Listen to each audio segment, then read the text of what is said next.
This tune is bloody weird. Anyways, good evening. It is Friday and it's time for a stream, and we're actually a little bit on a timer, so I'm gonna get started. So anyways, let's get everything started up here. Let's get Mo in. Momo? Momo. Yeah, I'm speeding things up a little, so they found the poop! They found the poop! They have found the poop.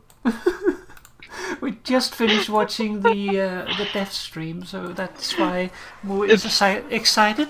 A very poop centric. It's still going on. It's still going on. They just found the poop, and they were very excited about finding the poop.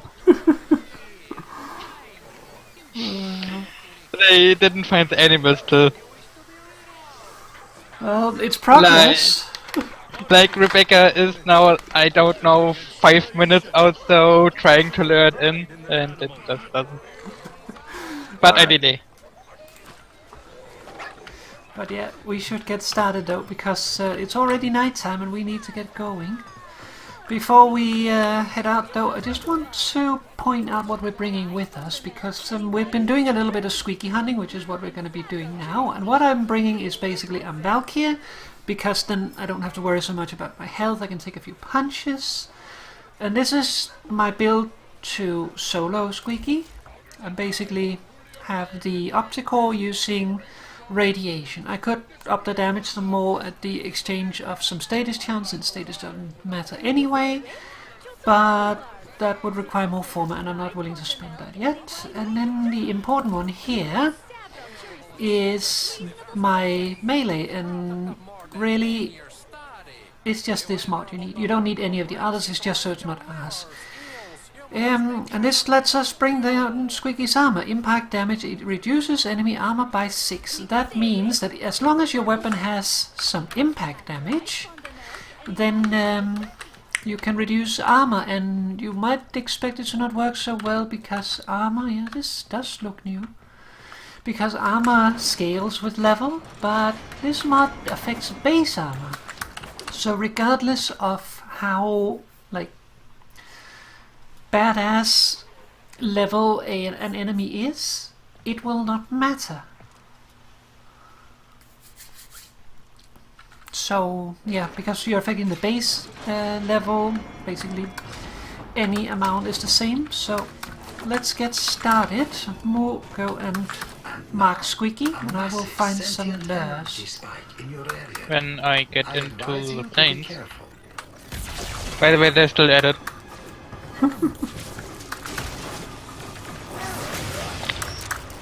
Rebecca doesn't give up. Well, that's admirable. Okay, they changed to looking for spiders now. Come on, look, we don't have time for this. Where are we? There we are.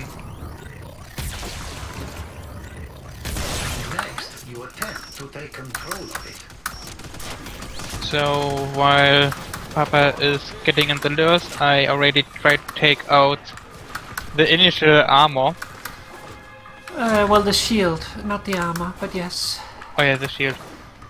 Important distinction, because I'll try to explain a little bit about what we do. Apparently you can have storms on Venus, and they accidentally ran into one. Those are still doing fine. Alright, so we don't need 4 lures, but I like to bring 4 anyway, just because then we have a full amount, but it's really not necessary. Alright, we're ready to go. Let's see. Oh, Squeak is fairly far away, so I'm gonna zoom. Hear the hut down. I'm here. So, let's see.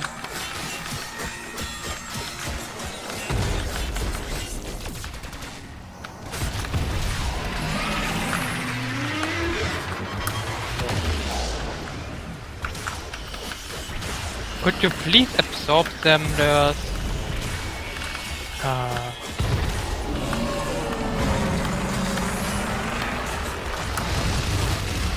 Okay, I don't know if I took off two. Okay. I don't think so. I'm Where's more? here. Alright, Still armor, yeah, so it didn't pick up too much. the important thing is, well, it won't necessarily show to you. That is one trick I want to talk about.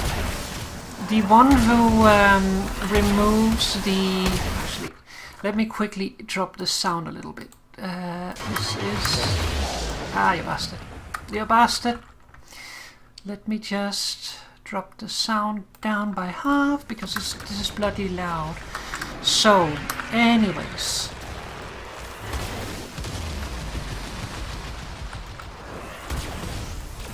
And we are open for damage. Going for the right arm first. We usually go for the other one. Do we have a lure? We have a lure. Maybe I have one now. Alright, so the trick is the melee weapon will reduce his base armor. We want to reduce it so that he still has a bit of armor, because if we do that, then... yeah, I got hit by it. Bumps. I did get a face though.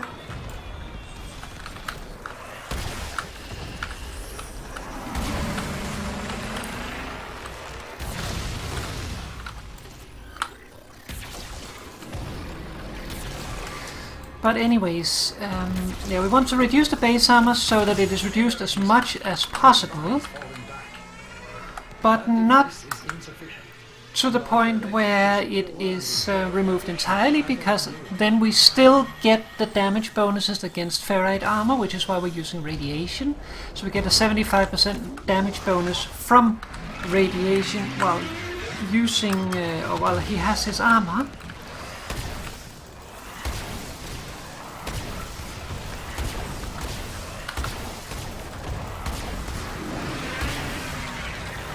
Okay, ground slam.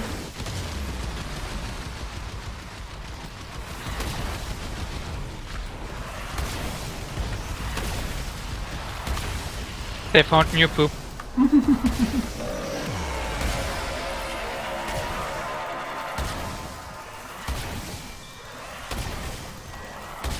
And the reason we start with the arms, by the way, is that when you break his legs, he will start to drop like this goop behind him, which makes it a little more annoying to fight him. So we usually save that for last.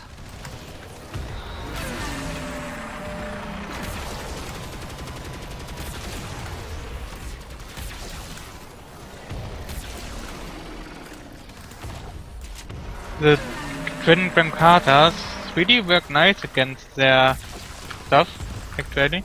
Yeah. Oh, shield. Okay, where are they? I think we got them. There was only two. Oh, still a little. Good, good. There we go. Stomp. And go some. Energy Hey. spike. I advise falling back.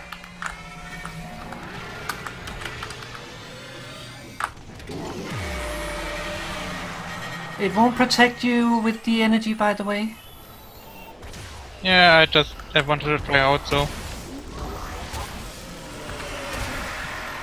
Okay, we have a starfall.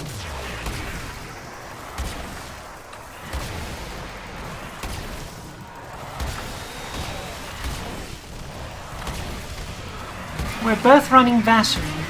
Also ground stamp. Okay, I'm now on his shoulder.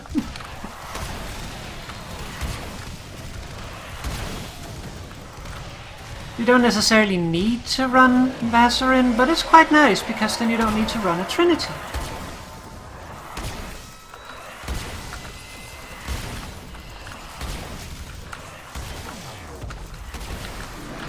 Okay, armor down. Yeah, shield. Ah, bumps. Up comes. I should not have gone into my Warframe at that point. Going for the left leg first. I know I should keep to the correct sides, but... Ground stomp. They got it! They got the animal! Yay! But like the trick here is to basically what is it called? Basically like focus fire a single limb and then you'll get him.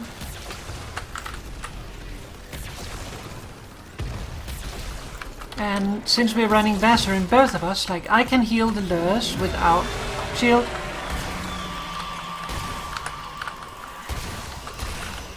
Okay, I think we got it.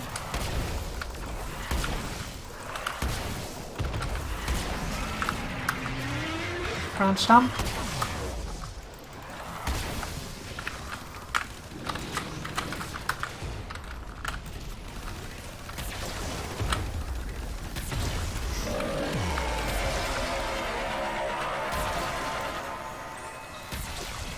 Okay, it's about to go.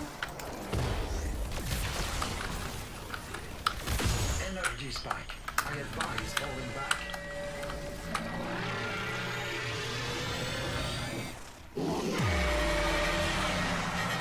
But yeah, we can heal ourselves and we can heal the lures, which is quite useful.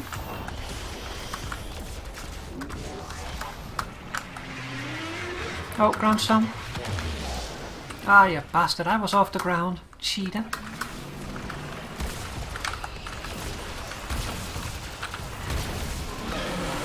And of course, for regular Squeaky, you need to starfall.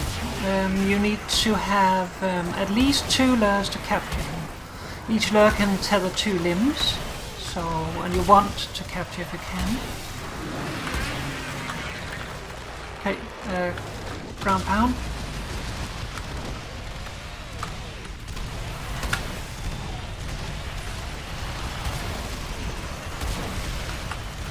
Oh, bombs, step over. I'm coming. Also, that ground thingy now has a second wave, which will disrupt your aiming. So, good idea to take him out.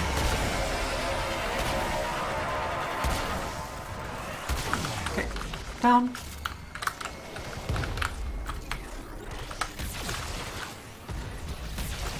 I can't see his limb for these.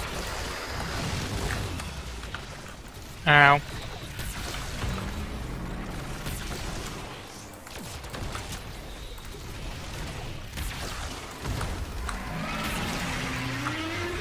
Ground pound or wave thingy. Stomp. I had 400 bombs. What is it? Oh, shield.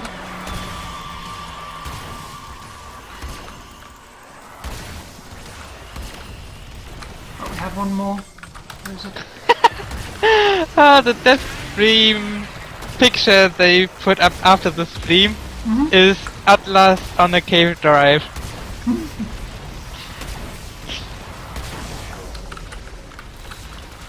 Our bombs are over.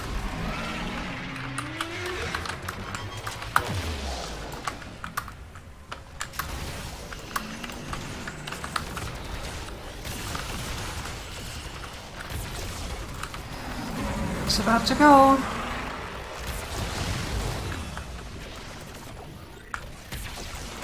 One more solid hit will do it. Smaller sentients approach to the idol. Okay, Killing it. Stop. guys, could you please? Sentient energy campaign. You are closer to victory. I cannot see anything. Ah, yeah, bastard.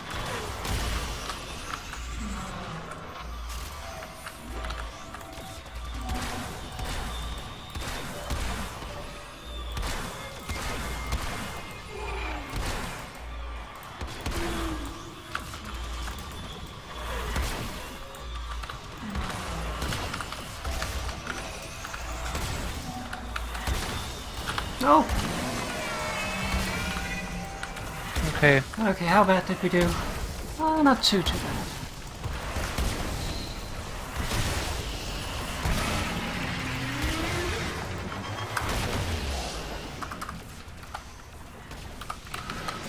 Alright, let's try to take him down before he regains his shield, if you take out the bombalists.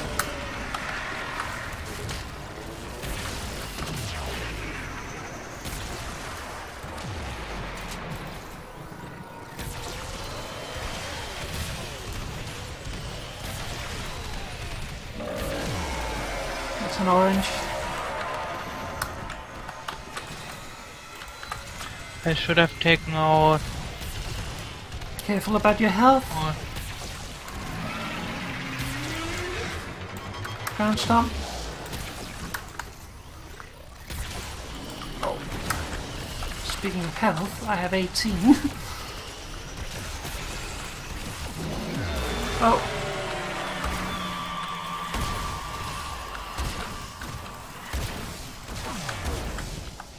okay, everything should be gone now. I think so. Oh, ground pound.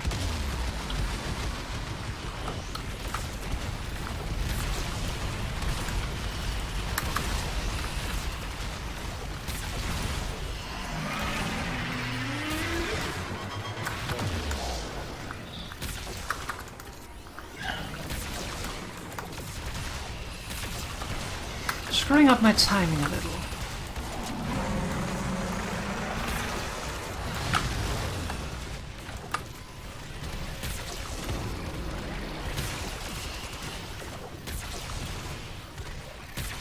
But yeah, when you're reducing the armor, by the way, it might only be the host who is seeing the armor still. Others might still see the armor even if it's gone, so it's best that it's the host that reduces the armor. It doesn't really matter if you remove too much anyway, but like if you remove too much anyway, then it's gone. Can't really bring it back. But you might decide, for instance, to start over, even though it's a waste of time. But you could do it.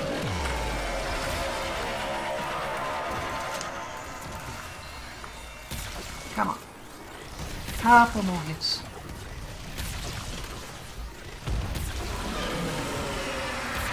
There we go.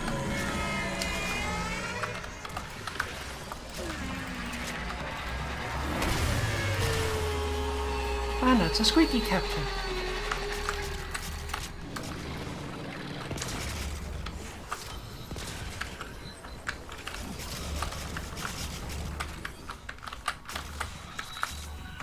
I'll just quickly collect everything.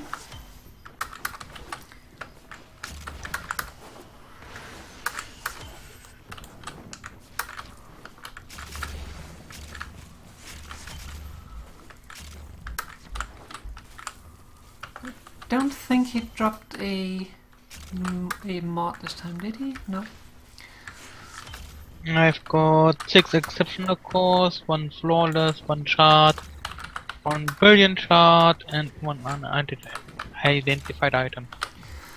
I got 6 exceptional, 1 flawless, 1 regular shard, 1 brilliant shard, 1 identified item.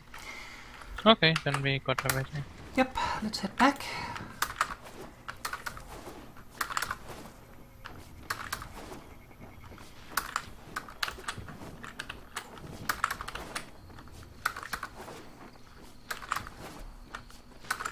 Oh, there's a pointy. Probably Quagga. Yep, Who ran away. Yep. Got scared by Squeaky. Also, when you're reducing the armor, by the way, 34 hits will reduce the armor entirely. So 33 is the ideal number. I usually go for 32, just to be on the safe side, in case I count wrong. I got an arcane nullifier. Yay! I mean, it's good if you can make yourself entirely immune to magnetic procs, for instance. That could be useful in the fight. Papa. What time is it? I don't know. 10 o'clock? Silly. Speaking of, we have 27 minutes, so we can do another if we're quick. Come on! That was good. It was. We should quickly head out of the room and then back in again. I have already. Well, you're not back in again yet. Oh, you are. No, I'm back in. I also bought the Nisha Jack skin so I can be stupid sexy Nisha.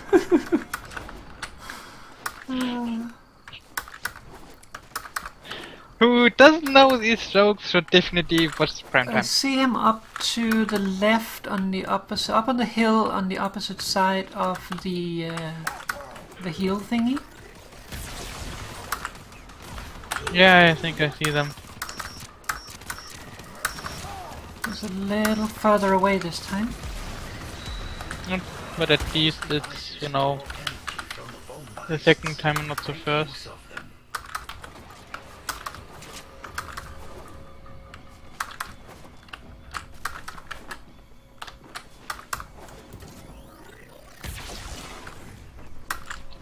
Sadly, I can't make Nisha right now.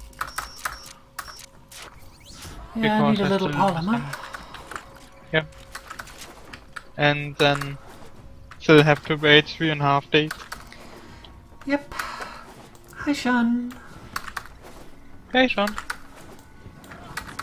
We're hunting Squeaky. Also, didn't watch the death stream. There were a few things that were all not really important except one, that is Equinox at Deluxe. I'm kind of excited for Rubico Prime. That's not important, Equinox Deluxe. And I kinda... Squeaky. I am over the radio. Okay, I got some. Are you all okay? You're all okay. Oop. I get closer.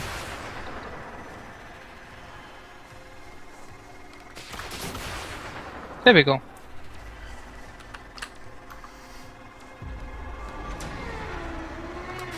Hi. Okay.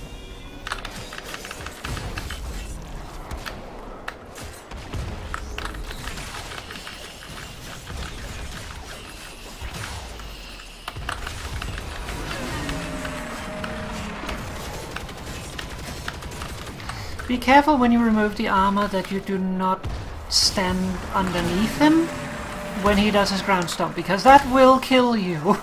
Like, if you're standing Instantly. directly underneath him, you will die to his ground stomp.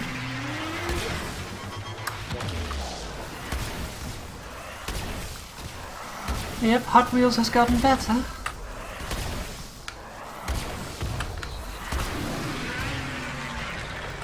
Okay, we have the ground pound.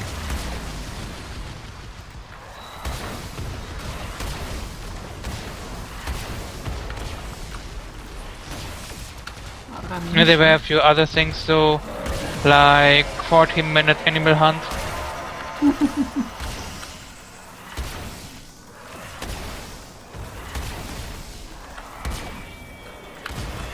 Also some new stuff about Ground stomp. Fortuna. Yep. They will also rework Take him for the... left arm first.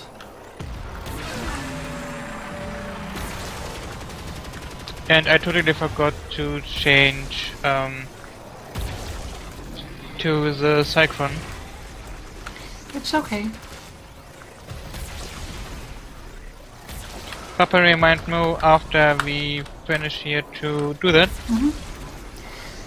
Also, by the way, the reason why I like the optical is that you have this delayed shot, so that it's an acquired taste with shot, but Moo doesn't like it.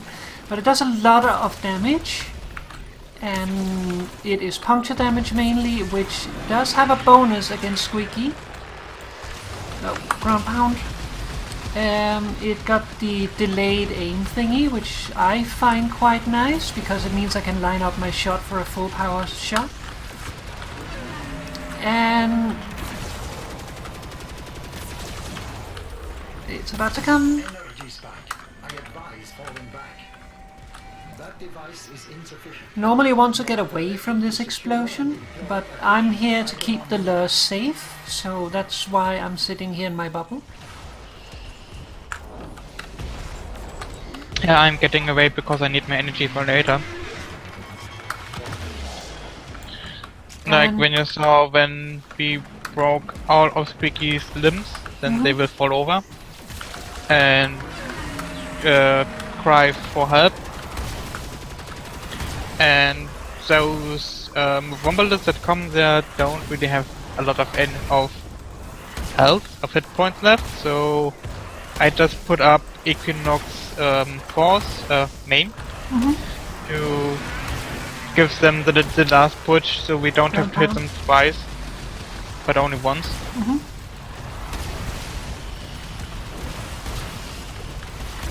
The shield can Which only is- be removed with your operator, by the way. Ground stop.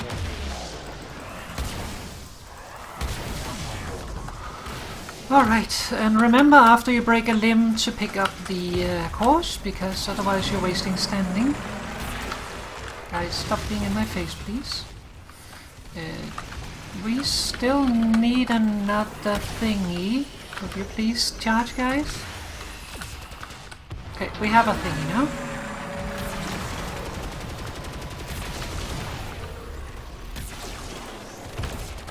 I wanted to go into void mode with my Warframe just now. Yeah, it happens. We have another... Yeah, we do. Go on, Stomp. Yeah. We have a napalm that's just standing there shooting fire at us. Ground pound.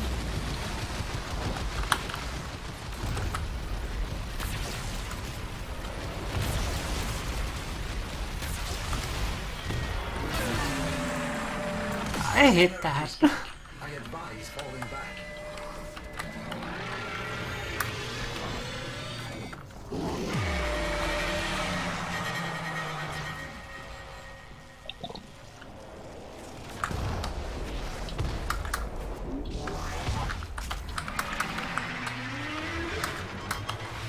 Ground stomp.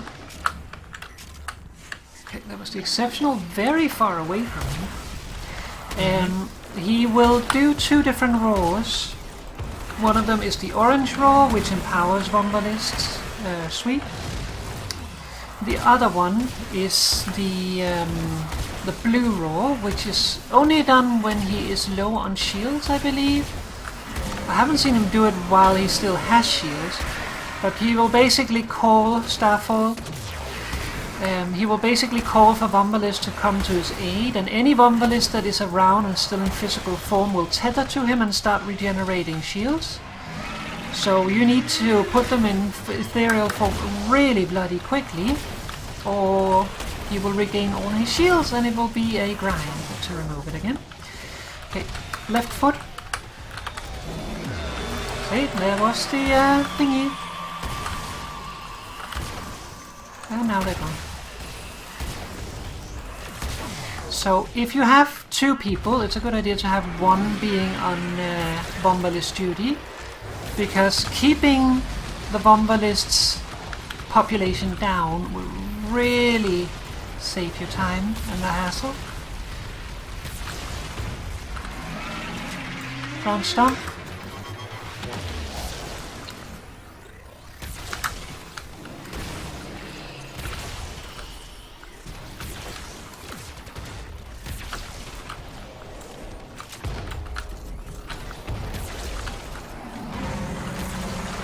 Sweep. I kinda like that I have a bubble around me. Guys, stop getting in my face, please. Banan. Oh, gun sweep. Here we go. Back. I advise falling back.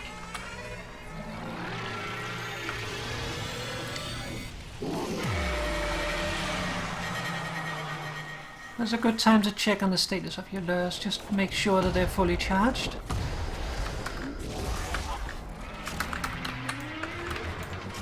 Ground stomp. By the way, you can also break limbs of Squeaky without a lure. It's just that Squeaky then disappears and you have to find them again. Yeah, that's a little annoying. We have a Starfall incoming. Oh yeah, we need to remove the shield first. I'm already trying to break his limbs. I'm done. But that's good. Orange roll. And yeah, the new skin is quite nice. It's actually tempting to play Nesha just for that skin because he has paws. Also, stupid sexy Nesha. Yeah, also thong. That's literally why I bought the skin. To be stupid that sexy Nesha. Feels like I'm wearing nothing at all. Ground pound. Yeah, bump. Hey, follower. Yeah, I'm coming. And this ground poundy nonsense. Stop knocking me around. Okay. This rock looks like my new home. Gun sweet.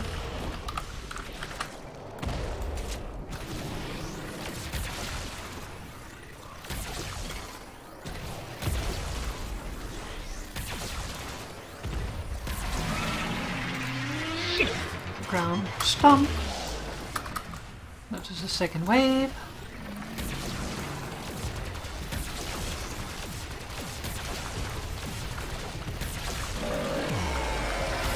Smaller sentients rush to the Eidolon's aid, healing it.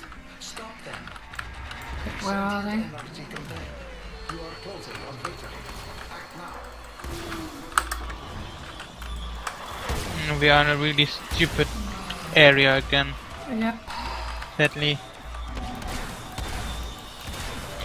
I say 70%. What's your bet? I think we can do it.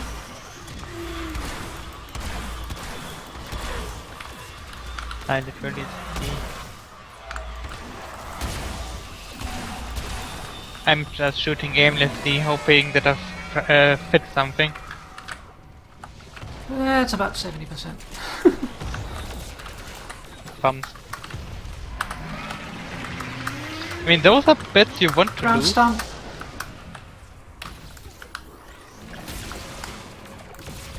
I mean, it isn't the worst if his health gets fully up. It's just annoying to have to grind it all down again. What he does is he will call the Vombalist to heal him. And they will heal him up to full health again, so basically he will undo all damage you have done up till that point. Except for that.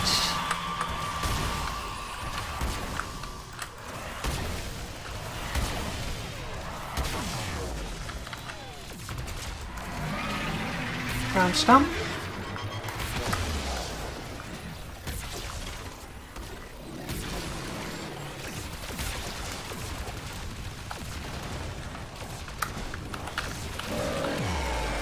Orange roll.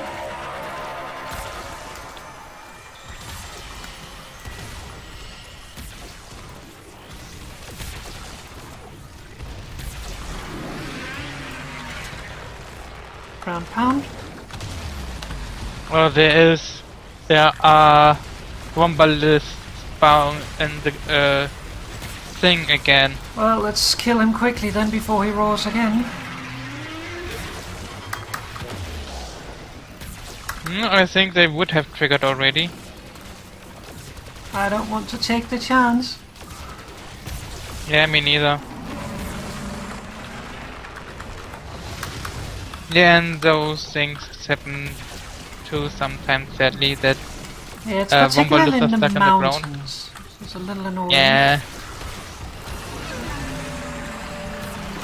If it should happen, it's almost better to just basically, like, wait until he returns all his shields and they stop being tethered and then just take the whole thing down again. But that is a grind. Ground stomp.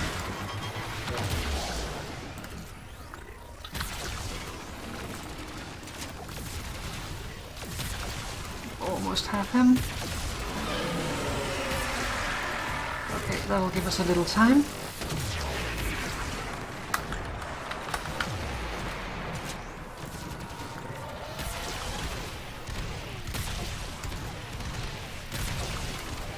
No!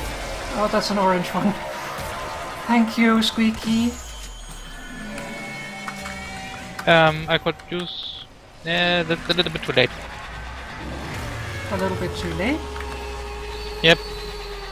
Well, I fell over, and then I saw Papa void dashing over me, and well, that was the moment too late. Notice that the shards spawn where the lures are currently positioned, so you want to try to have them in a good space, basically. Okay, quick check. One second, I'm still... Well, go ahead. I've got 7 exceptional. We have One 4 that is flawless. in the air. Okay. Like, look at them.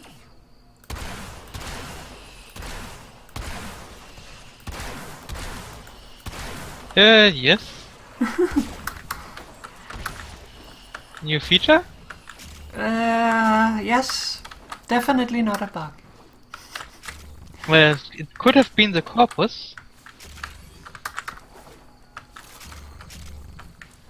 Okay, so roll call. 1 identified, 7 exceptional, 1 regular shot, 1 brilliant shot, and a terrorist articular, Yes. and a flawless. So yeah, basically you get an arcane if you capture or kill. You have more drops when you capture, which requires you have to have enough fully charged lures on the kill. And then you will do the capture. You will get 1 exceptional core per limb, and then I think you get 1 to 3 for defeating Squeaky's head. 1 Eidolon shot regardless of kill or capture, but you only get a brilliant shot if you capture. These are needed for unlocking Waybind abilities, but can also be converted for 25,000 not standing focus with a school of your choice. They are also needed if you want to take on the higher Squeakies, Squeaky and Squeakiest, but we haven't tried that yet, so that's not something we're going to do now, also because night is just about to end. I think it actually just ended based on the music. It has a chance of dropping the articular, and a flawless core you also get for defeating Squeaky. And I think that is also individual of the 2, like capture or kill. Where is that one? There's one here that's in the ground. Alright.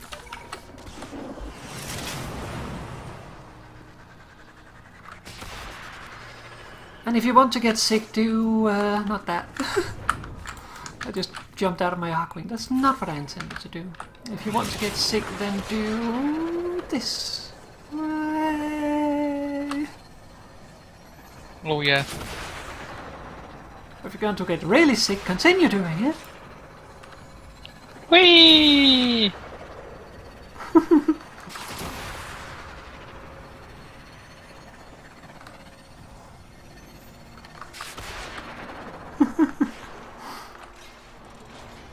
I wonder if I can navigate better this time, this way around. I mean, it can't be worse than what I usually do, so... I mean, I don't have a problem in the plains at all, because you have a stationary big set area that you can orient yourself around. Well, my orientation sense is just butts. I know. Like I like to put it, if I were a rock, it would fall up first. And we got Arcane Victory. Yay! That's the unidentified item, by the way, that's the Arcanes. Yep.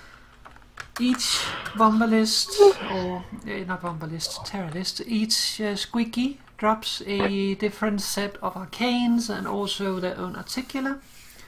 The higher ones also drop more, what is it called, of the higher level cores, because they, what is it called, they have more limbs that you need to break. And also you need a brilliant shot to defeat, or a brilliant shot from Squeaky to summon Squeaky, yeah? Which will then drop a... what is it called? Shinier shot. Basically brilliant shot 2.0. Which you need to summon Squeakiest. And Squeakiest will then drop 2 of those if you defeat Squeakiest. But if you have to do all that in one night, it might be a little tough. So yeah, basically what we want to know is, can you wait a daytime to summon the next Squeaky? But we haven't tested that yet, so that's something we're not ready for. Because I don't think we can do all 3, we're not overpowered enough for that. At least not when we're only 2 people. If we had a full squad we could do it. Oh look, it is an Oracan colored stupid sexy Nesha.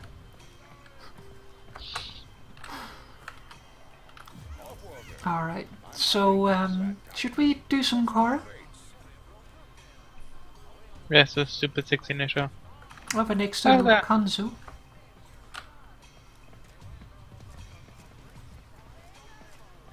I make them pink.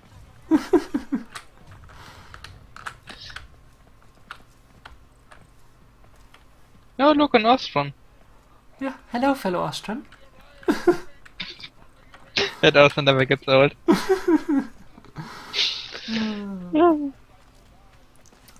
By the way, spoiler alert here, so look away if you have not completed the War Within. Or the second dream. Well, the War Within. The second dream like introduces operators, but You are an still. most perfect, I know. So basically what you need the shards for, like the regular shards, if you go in here, you can see here I'm currently level 3, that's the good one, that's when you can start gilding your amps. But to get to that you need 10 Eidolon shards, that means you need to do 10 Squeaky hunts, you need to kill or capture, you get them at both, but you only get 1 each time. For the next one you need 20 and for the last one you need 30. Other than that, there's the offerings. There's a lot of the arcanes here that require them for building, so you need them for one that. thing. Was it ever My Helios does... Oh, okay. 10 Nope, he keeps going. He goes nuts getting something. Yeah, I don't know what. mine did that too earlier, that was a little weird. Oh, someone was wearing the mask, you know, the one. A totally not creepy mask. Yep.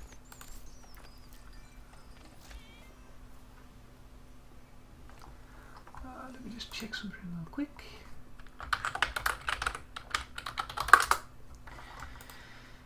Alright. Let me just change back to my regular gear. Wanna do some onslaught? I am just fixing stuff.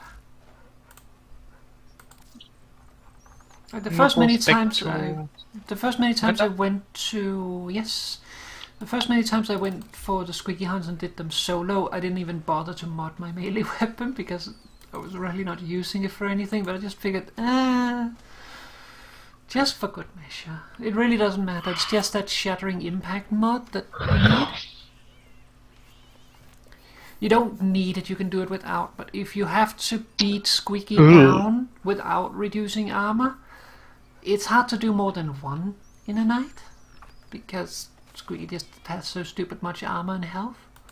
Well, let's say effective health, because that is the same thing. Also, don't bring puppers to Squeaky hunts, because puppers will not have a pleasant time. So be good to puppers, leave them at home where they're safe.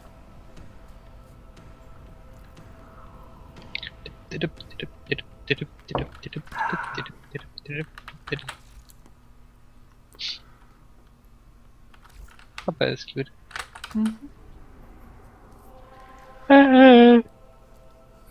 If you haven't checked the Well, game, by the but- way, there is blue and yellow potato to get, so grab them. Yep, definitely and stuff. Alright.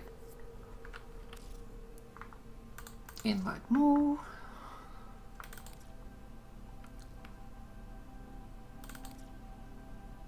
Send invite, please. Thank you. Okay, is Mo ready to go to dojo? One moment. Lending craft to decorate.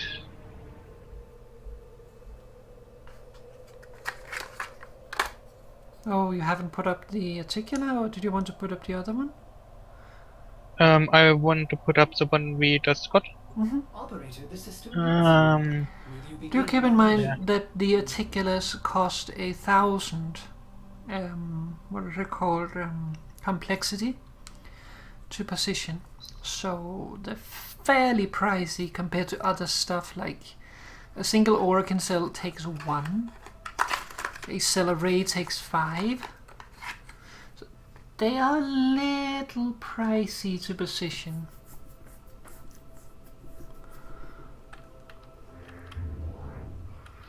Comparatively, let's see, equipment, landing craft, decorate. So,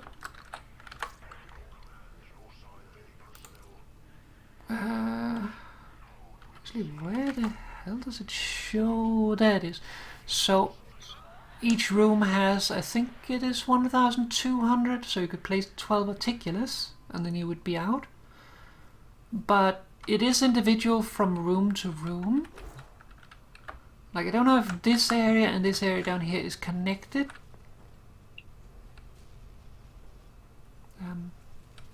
Helios? Helios? Mhm. Helios is being indecisive. Helios? Where did you go? Helios! Calm down!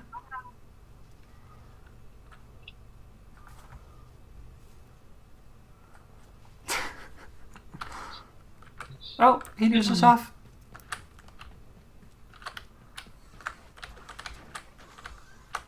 Helios has gone to Snuggle Papa. okay. 225 platinum, by the way, is stupid sexy Nisha. Mm-hmm. Only 225? Is that with the whole bundle? It's a whole bundle. Oh. Well, of course, without Nisha himself, but you know, the bundle is 225. Helios has not claimed the pillow. Because Papa moved her butt. Hmm. It's actually quite cute. Mm-hmm. Is Moo ready to go? Yep.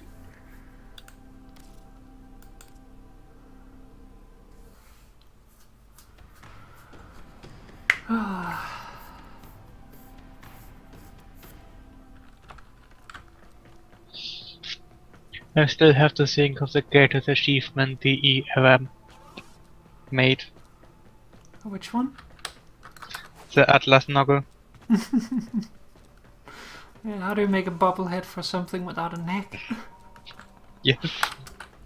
Okay, let's go on to training gear. Yep, before you accept, let me just double check that I have mine set up right.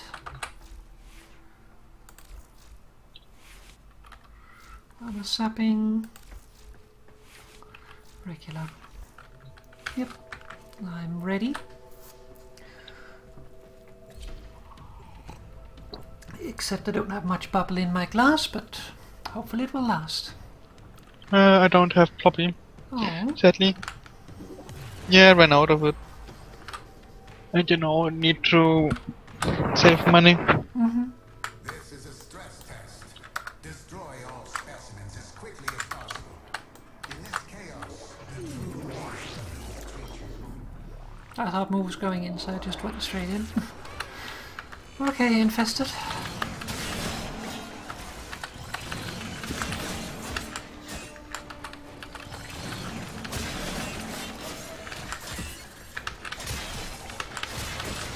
But speaking of new things that are coming, those K drives, I feel like they slowed them down. I hope they'll speed them up again.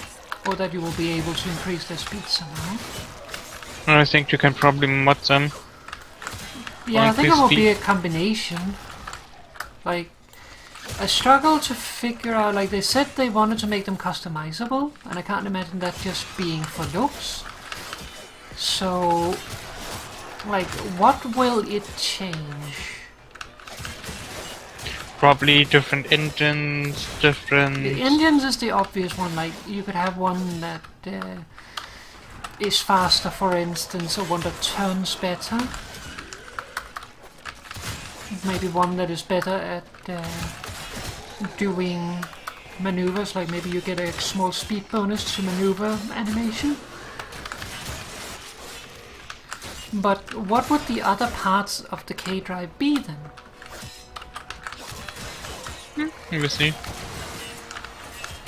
Like they talked about that you'd be able to initiate the combat from your K-drive.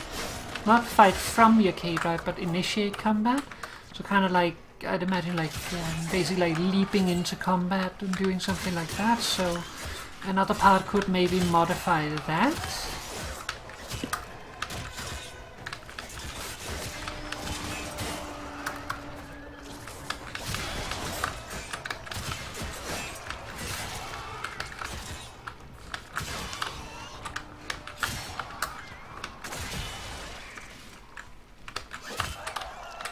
Let me just fix the sound here, because the sound is very low now, for some reason.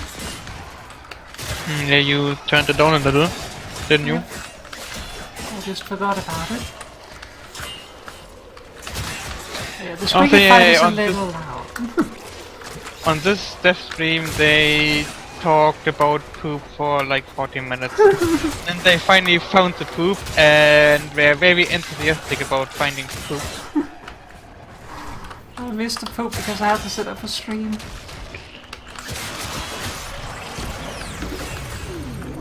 It was just all of the group, yay, we found the poop! Okay, it is Corpus. Also some making puns like, you know, that's shitty implementation. Because of course you would. I mean... I was not close enough to that one to pick it up.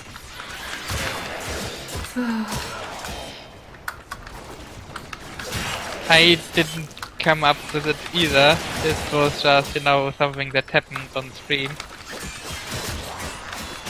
It was a very poopy stream indeed. Yeah.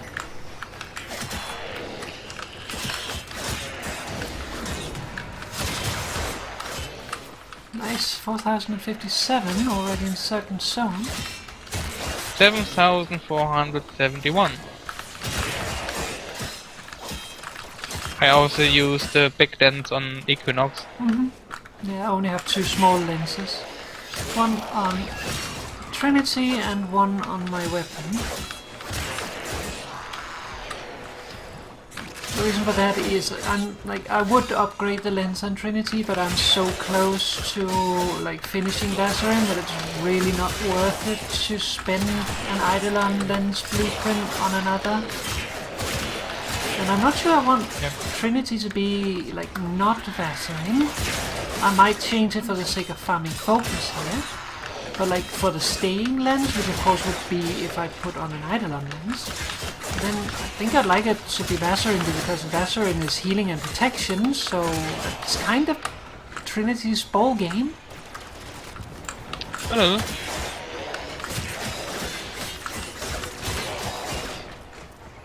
I do hope they work a little bit on the Equinox Deluxe, because the combined form looks very mangled. Yeah, but at the moment we've only seen a monocolor concept art, like we haven't seen any actual detailing yet. So we only know that it is themed around an angel and a demon, which I personally think is quite cool. Yeah, it's pretty cool. And then Just, you know, I what you do hope with the coloring is then going to change everything completely.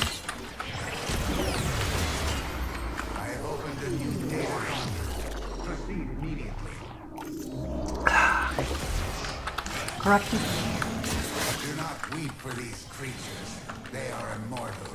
They can and have faced a billion deaths. So that It'll doesn't probably make it take some better. time until we Enjoy the protections of get it though. For you, failure has real Get what, sorry? consequences. The Equinox Deluxe.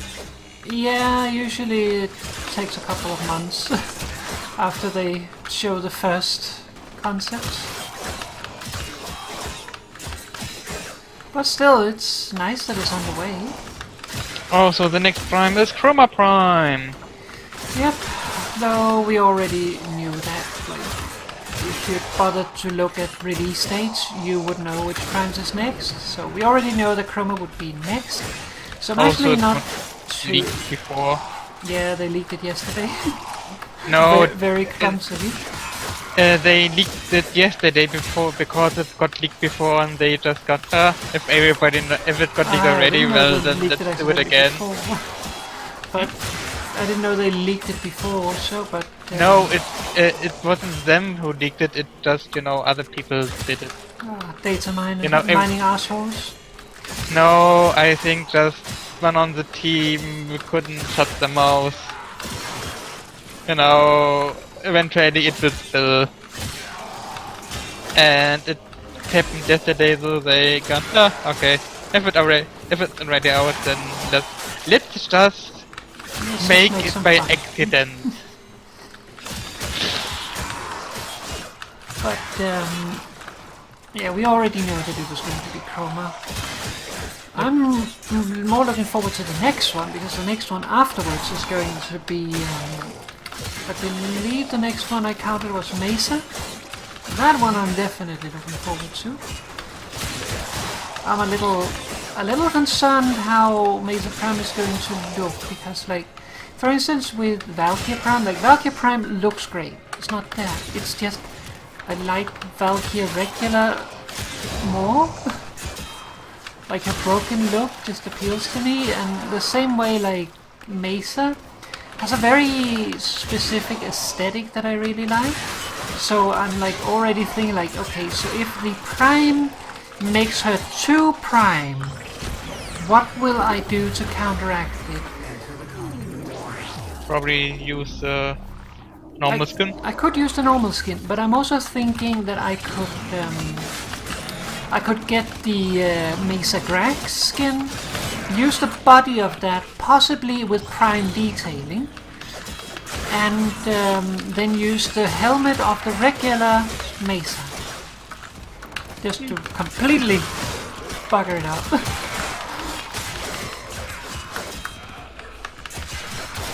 But we'll see.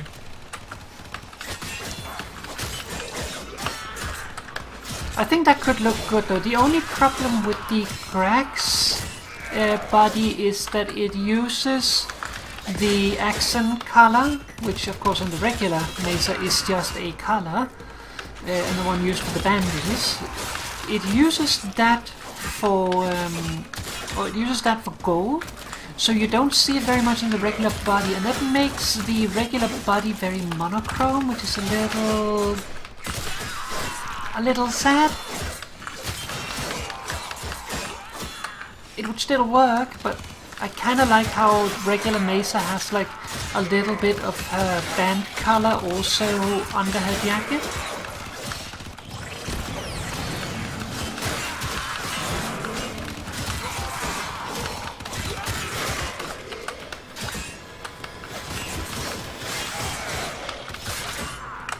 I feel like I'm taking the stream for a ride today.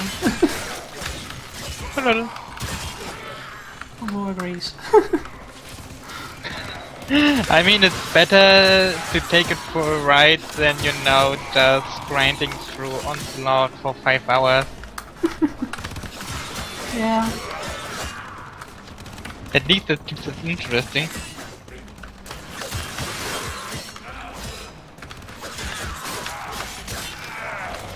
We fought with honor. We fought with honor.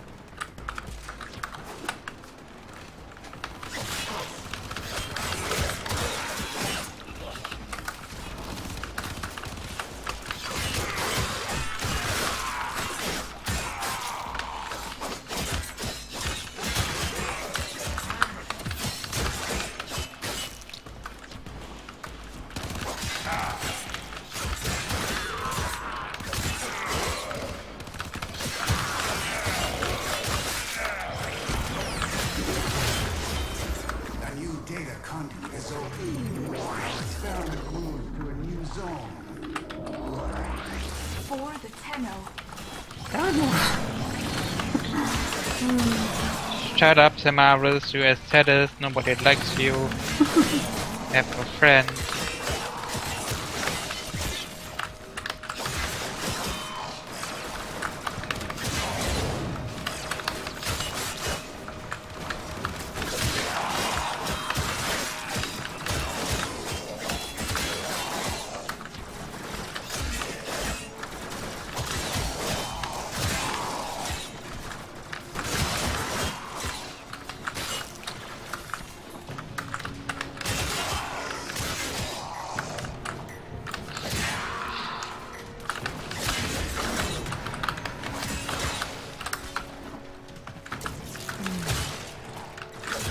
Yeah, also what we got on the death stream was a little bit more about Fortuna. Mini 3.0 should come more info about next death stream, so in 2 weeks.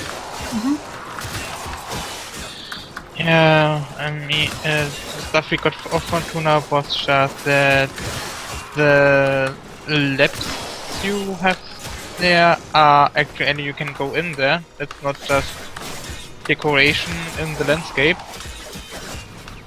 There's also some lore foreshadowing that happened.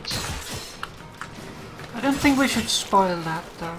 Like, people can watch the stream if they want to see what it is, because they did spoil it a bit. But I don't think we should talk about that. I don't want to talk about the actual thing that they foreshadowed. Just, you know, if they did it, if you want to watch it, then you know you can watch the stream. If you don't want to have potential lore stuff spoiled, then don't watch it. Yep. I mean, you might already have guessed that it was something coming, but still, potential spoiler warning. So, yeah, you know, it's a spoiler warning, I guess. Did you know that in Mastodon the content warning thingies are actually called spoiler text? No. But it makes sense considering in most situations, like, it is like related to like media culture of I went and watched this movie, now let me talk about it. Yeah. I'm not really talking about mental health and stuff. Yeah. I mean, in the actual stuff of Mastodon, which is also a very... Who is coming to the rescue? Which you should definitely join because it's a really nice service, much better than Twitter. And Twitter, you're not biased at all. Yes, better than Twitter. Twitter's just bad. Where was I? In Mastodon itself, it's called content warning, but like if you go into the actual code and into the API, there it's called spoiler text. It just looks the same though. I mean, just the same. For everyone who doesn't know what Mastodon is, just imagine Twitter, but without all the bad stuff. If you don't know what Twitter is, then I can congratulate you. How did you find this great. place? How did you find this place if you don't know Twitter? Yeah. The chance of you finding me is just minuscule. Still, but if you don't know what Twitter is, then I envy you because my life is great.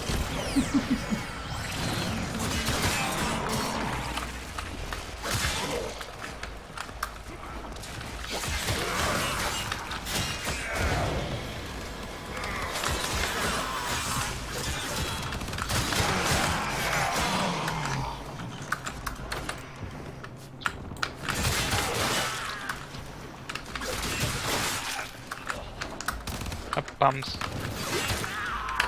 Motor also dropped a weapon. Yep, I could use pick me me up. It was just on the opposite side of the map.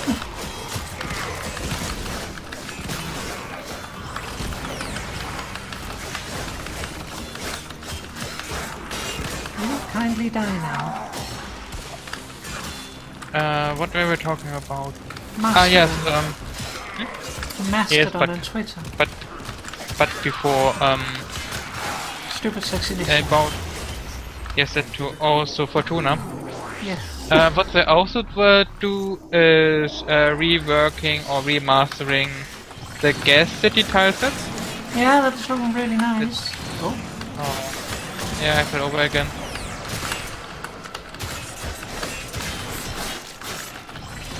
What they showed here, it looks really nice. They add really a lot of detail.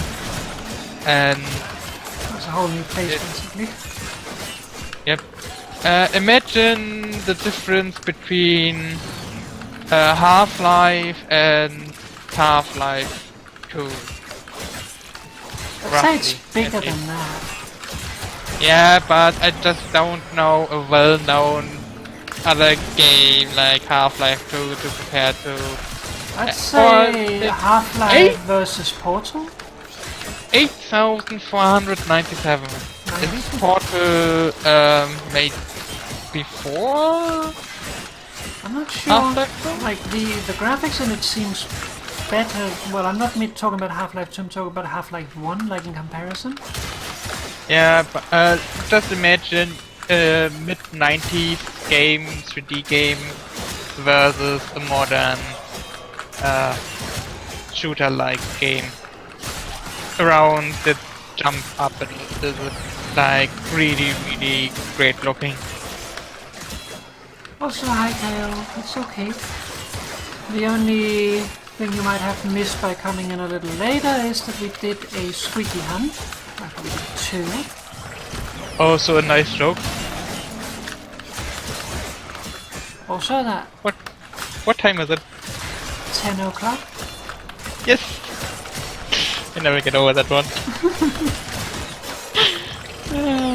That's too good.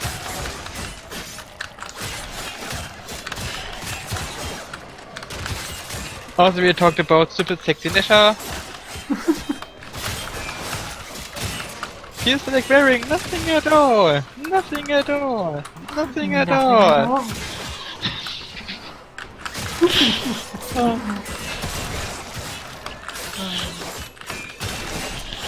The best. Kind of wish I hadn't sold messages so I could show off the skin.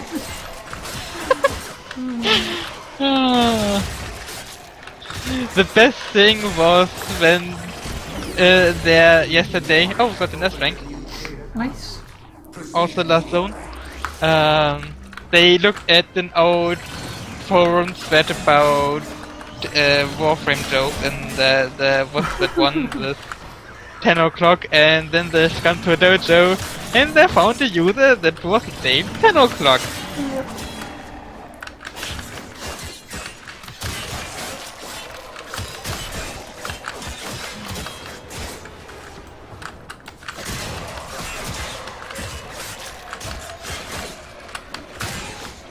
But yeah, Mastodon. I also kinda hijacked your stream right now. It's okay, it gives us something to talk about. And we both like Mastodon. We both don't Yep. like Twitter. Oh, bums! One too short. 3,999. I did not pay attention, so I have no idea how much I got. I mean, I can probably tell you. 3, 2, 1. Papa got 2,083. That's not enough. Nah, it's a good amount still. I mean, Twitter has its purpose, but Mastodon is definitely much Has better. its purpose, for but it the health. suffers from being a money machine, basically, for corporations. Yep.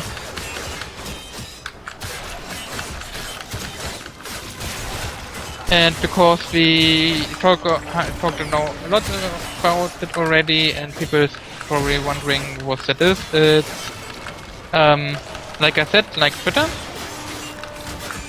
but that you have short messages you can post on timelines, you can follow other people. Those services are, by the way, called micro-blogging services in general. Emitter is also a micro-blogging service. With Mastodon you have around 500 characters per message, so that is, by the way, configurable. Like, I know one instance, I don't know the name of it, but you have there 6,666 characters at your disposal. And it works perfectly with other instances, so it doesn't cut off or anything, you just have extremely long tags. Remember not to go through? Yep. And endo! It is open. Go now.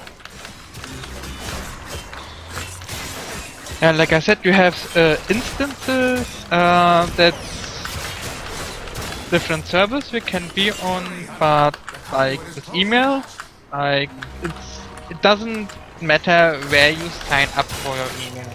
You can still send everyone else emails to. And it's the same there, you just go onto one server, you pick one that meets your interests, or that which name you like most, it really doesn't matter. You should Much. read the rules. Read the rules and decide. The only thing is decide. Read the rules and see if there is stuff like that is sketchy. Like there's also this thing you can block complete servers from connecting to yours, and many do that with, for example, stuff that allows literally everything to be talked about, like stuff that shouldn't be talked about, and those servers then can't connect to other servers you might want to be connected with. Usually LGBT servers want to protect their users from right-wing folks that, you know, want to talk about literally everything, so it's usually cut off. And it also, Talk. Here my quotation marks. yes, I know. And it's also the advantage, so that on Mastodon you don't really see those people.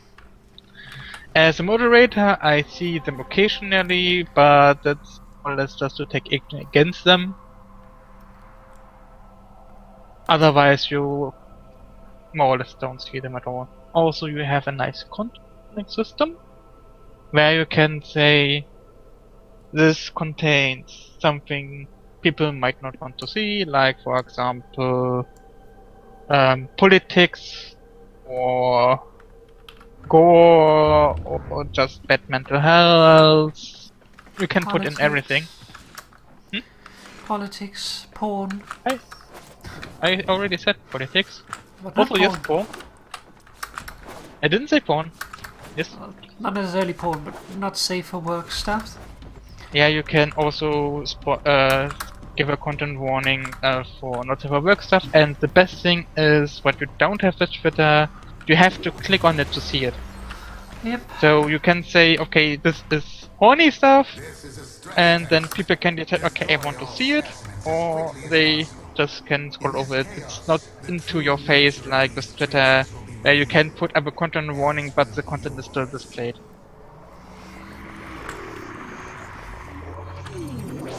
And yeah, that's more or less it. Yeah. Yeah, Let me Also, try to summarize though, because I think we've like just babbled on for so long now that we kind of lost track of what we've said. you mean it's kinda like when Rebecca put out the Excel sheet? But yeah, basically. I like So- Excel sheet. Oh, it's not saying it's not nice. I should make an Excel sheet about Mastodon. But yeah, if you want to know what Mastodon is, think Twitter. It works like Twitter, but it has a lot more nicer like things to it. Like Twitter wants to force engagement. Mastodon doesn't do that. Mastodon is more concerned about protecting its users, and it does that, for instance, with features like constant warnings. also Mastodon has actually, at least the developer of Mastodon, thing against engagement. With many parts we can talk about later, but Papa continue. Yeah. I just wanted to add that. So think Twitter in how it functions, because you have timelines and stuff similar to how you have on Twitter. Now, unlike Twitter, it's a lot easier to have, for instance, multiple profiles, because you have a profile for every server you make a profile on, and you can make them freely and have them open in tabs, so a lot easier to work with. But also, like, think of it as multiple Twitters next to each other that work together. What it is every server has its own group of people, its own users, and you have your own personal timeline where everyone you follow, regardless of which server they are on, will appear. Then you also have two other timelines. You have the local timeline, which is everyone on your instance. So, for instance, if you choose your instance from shared interests, maybe you're interested in furry, for instance. Maybe you are very interested in Star Wars. There might be a Star Wars instance. Then you can go to... Yeah, for instance. Then you can go to those instances and find a lot of like-minded people. You don't necessarily have to follow them, but you can still engage with them and get input from others and inspiration, which is very nice. That's one thing that's important. On the local timeline, you have literally everything on your server. You don't have to follow them, they appear there. And you can talk with them as well and all that. And then you have the third timeline, which is the Federation timeline, and that is something in between servers. Basically, multiple servers can work together and form a federation. That means that when someone posts something on a federated server, they will appear on the timelines of the servers they are federated with. So it's a way for admins of servers to basically control external input and put it available to their users. So basically the local timeline +1, because it's not just the theme of your server, but any theme that might be safe or relevant to your instance will appear there, depending on how it's used, of course, by the admins. It should be said also that there are some servers that operate via whitelists. I'm on a whitelisted server, so if you, for instance, join a very new or a very small instance, you might not necessarily be on the whitelist of my server, for instance. Or my instance. So that means that then we couldn't engage, but many servers don't use whitelist and instead just use blacklists. So it just depends from server to server, basically. Using blacklist is the common theme. Using a whitelist is quite rare. I only saw a boot with it so far. Yeah, I just think that they're more concerned, like, with protection. Like, I can fully understand doing it, because it's like, instead of having to block everything out to protect your users, you have to selectively go in and say, okay, that is fine. I mean, it has its pros and cons. It has pros and cons. It limits your users, and that's a little arsey. But at the same time, it's good because it does protect the users. The only problem is sometimes the users don't necessarily want to be protected. Yep. So, yeah. But yeah, I said already, the developers of Mastodon are actually quite anti-engagement, which isn't that you can't interact with other people, of course. You can still retweet, it's called boosting, you can favorite, but for example, favorites don't show up on other people's timeline, which is why I've got a quite famous string tweet where I just said I can like stupid shit again because you can it because it doesn't show up to other people anymore. It's only for you. You can like stuff without it showing up. That's another nice feature. Also, another thing is if you retweet something and someone else likes it or retweets it, then the person who retweeted gets a notification. In Mastodon, if you boost something, you know, it's like retweeting, and someone else interacts with that, you as the middle person don't get a notification. Only the original person who put it up gets a notification. So it's also they're taking that out that you get reward for spreading it. Is more the people who produce get a reward there. Yeah, Of I'm course, a you can little, still I'm a put little it up. on and off with that because I personally do like to like know that I sent something out and it helped someone. Like it's just nice to know that like if I retweeted someone, for instance, asking for help, that they are actually getting help. But that's also selfish wish, so I'm okay going without it. Like I'm not for me, lying, it is selfish to like want that. I mean, for me, is it, for example, also quite selfish, but in the different direction. Yeah, I know That it, when but I won't go as selfish in your case because it's something that affects your mental health. Like when I, for example, retweet something and then get a like, then my hopes get okay. Someone liked something I did, and then I just say okay, it's just that I something someone else did. I mean, it's still nice, but it's just yeah. I kinda took something from someone else and then they don't get it, or I don't know. I still like it because it just promotes producing I more like it than too. just spreading. I think it's better than the alternate, but I do also like the alternate. I will not say I don't.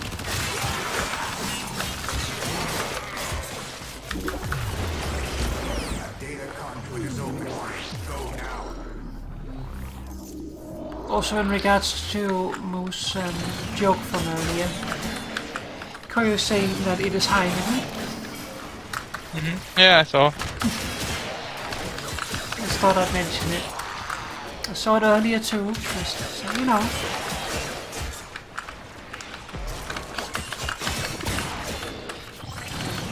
Oh yeah, by the way, we're fighting Corpus, if you weren't aware. Yep. No, I didn't. Thank you for letting me know, Papa. Pleasure.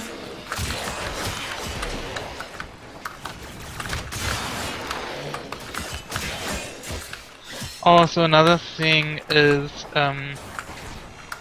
servers are owned by normal people.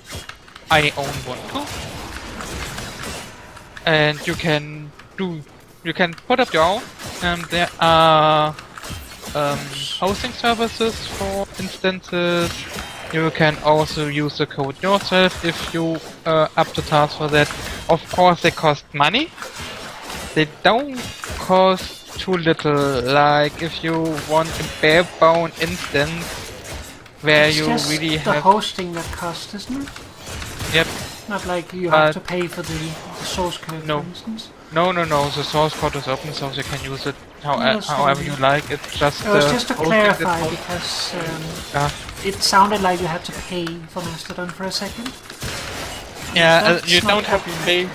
You don't have to pay for Mastodon, but you need quite a good server for hosting.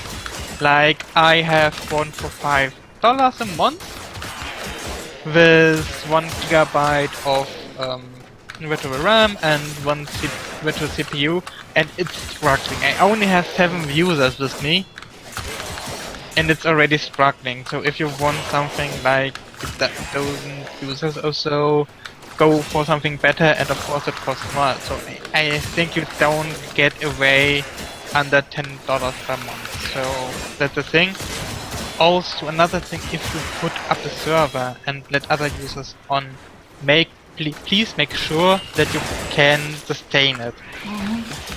Nothing is worse than putting up a server, letting other people on, these people depend on you, and then you don't have the energy or the finances to keep it up. Because then all those users are left behind more or less, and that's just bad. That's also a point that I wanted to make, is that the fact that it, like, you can't just do it, like for instance with a Discord server, you can just make one and that's it. But the fact that you actually have to pay to host a server is a limiting factor that does improve quality. It makes it so that you don't just have a billion servers that serves no purpose. Like, I just wanted to make my own server for one person. People do that. People do that, and people are free to do that. But it's like, in regards, for instance, to other servers, like for instance my server, like, it is a bit of a hassle to have a billion single-person servers that all want to be allowed to engage with you. Yeah. The purpose on this on Mastodon for single-user instances is quite important though, because on Mastodon doesn't have a verification system. So not like with Twitter where you can get yourself verified and then, you know, everyone knows you are you, if you're important enough. Mastodon doesn't have it. You have custom emojis that you can put in that gives you a Twitter verified check mark, but it's pointless. These single user instances are there to verify, okay, this person is definitely owned from there, because you verify yourself over the domain then. And because nobody else is on it, then, you know, it's definitely you. It's the verification system of Mastodon, more or less. Little pricey, but I mean there are also alternatives to it, but yeah, that's the main reason why people do single user on Mastodon. Just to give a little bit insight there. But yeah, if you do make an instance, make sure either you only let close people in, and you can say, okay, I don't have the finances or energy anymore, please look for another server, I let run it out, so you can talk to them, and if you let other people, stranger on, make sure you can dedicate yourself to it for quite a long time. Don't let others down, please. That already happened, and it was very unpleasant for everyone involved, so please don't. That's probably the only downside really to Mastodon, is that there is the risk of an instance going away. Yep. But if you pick an instance, like for instance the one I'm on, a wool, it's unlikely that it's just gonna go away. It's more likely that it's gonna be passed to someone else. Yeah, could you say pick me up please before you die? Got it. Thank you. Got it. Bastards knock me down. Howdy, butts. Yeah, there's a few people.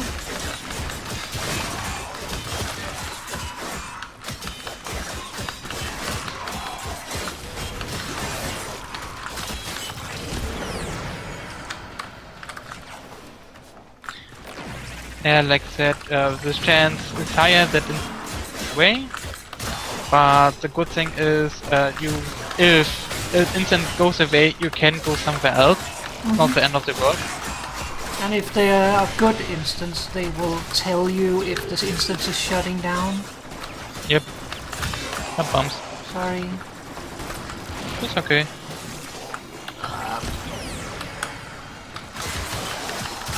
Also, if you have issues with an instance where you're on, you can simply go to another instance. You can export your followers, your mute list, your block list, and your tools. Yeah, if you want to leave an instance for whatever reason. Yep. Also, if you just want to relocate. Like maybe you joined Mastodon, for instance, and you started on Mastodon just social because it's the only one you really knew about. And now you figure out that actually I would rather be in a place where there's furries or whatever. Then you can do that. Something like we had happened, gladly sorted stuff out, but we had a small clash between two instances where one didn't agree with the other, and there was some... It was apparently I a don't misunderstanding. Yeah, I don't want to call it drama, but it's the best word I can find for it. But it was more serious than drama. It was a misunderstanding that led to a clash, which Yep. caused some chaos, like some unnecessary chaos for users, but the reason why it happened was for the safety of users, so Yep. I don't think it's a bad thing. No, but what I wanted to go with was, I mean, those things can happen. That, for example, it was two fairy instances. That one fairy instance, that it is unfederates with another, and you really want to be still with the other people because most of your friends are there. Then you can more or less take yourself off that instance, in quote marks off that instance, because you can still be there, but just move your important stuff to another instance, still be with them. Nobody keeps you from that. So that's it. Also, really, the only reason why it was an issue in this case, like if it was just a federation stuff, like people would usually be able to engage anyway, because people can engage outside the federation. But in this case, one of the servers was whitelisted. It was a woo.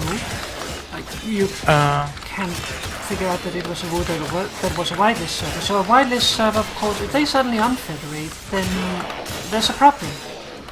The thing is, usually if it isn't a whitelist server, the other server would likely be suspended, which is more or less a server-wide block.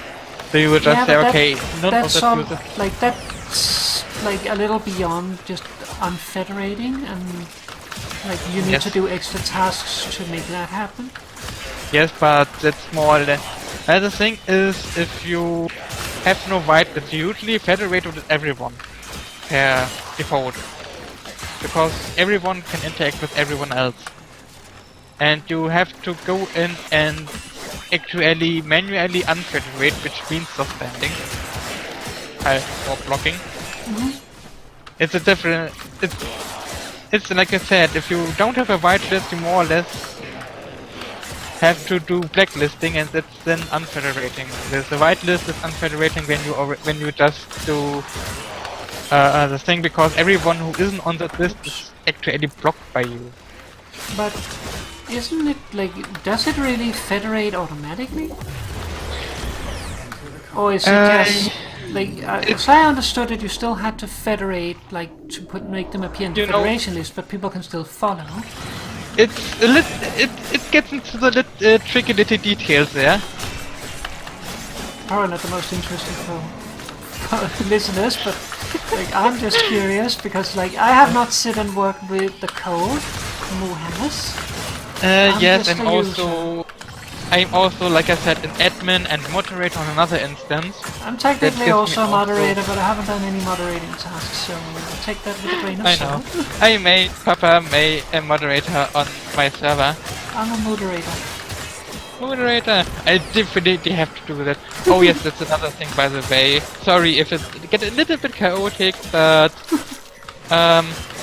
another awesome feature is of Mastodon that it's open source and you can alternate code, which also leads to cool stuff. I'm, for example, on the word for fairy6.live, you know, yes.live. Or Papa is on a boo, and on those instances you don't toot, which is the default, like feet. But on avu.space, for example, you do a avu. Or on yes.live, you yes. And it's those cute little things. I definitely want to say that you moo on my server. And then you can just add. You can also change themes, like for example, yes.live is everything purple, and you can change more or less all words. And I want to Sorry. I want to Stop. make moderators into moderators on my server. But yeah, The last zone, by the way, didn't even notice that. yep, I noticed it. I noticed it when I flew over. Sorry. Yeah, that's that. But back to the original topic. Like I said, I have a little bit of extra experience, and the thing is, without a whitelist, everyone can federate with you, and every one of your users can federate with each other. Normally you aren't federated, but it goes into the details. Okay, I've got pulled into the zone Running out of time. Are you through? 9. Data conduit. I'm pulled in zone 9 out of some weird reason. Okay, let's do one more then for the sake of focus. Yep. I mean, I've gone into operator and suddenly I was in zone 9.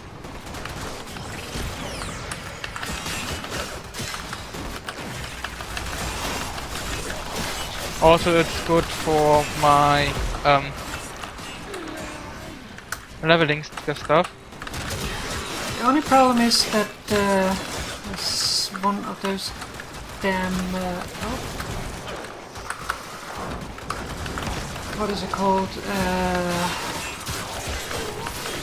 Ancient healers around, and they're making it a little hard to do anything. Yeah, let's try to get out of here a little. Well, I killed the ancient healer. Yeah, but it still was just too many people for me to survive. I just want to heal myself so I can Hi, bastard. I've fallen over.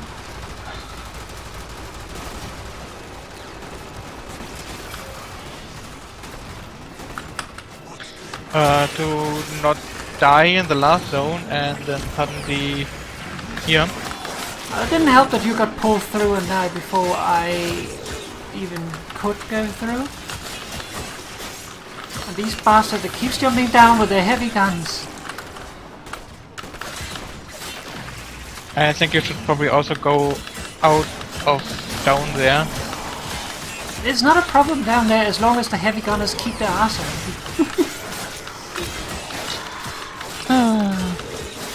But we have this federating. Federating means that your server communicates with another server that's known to them.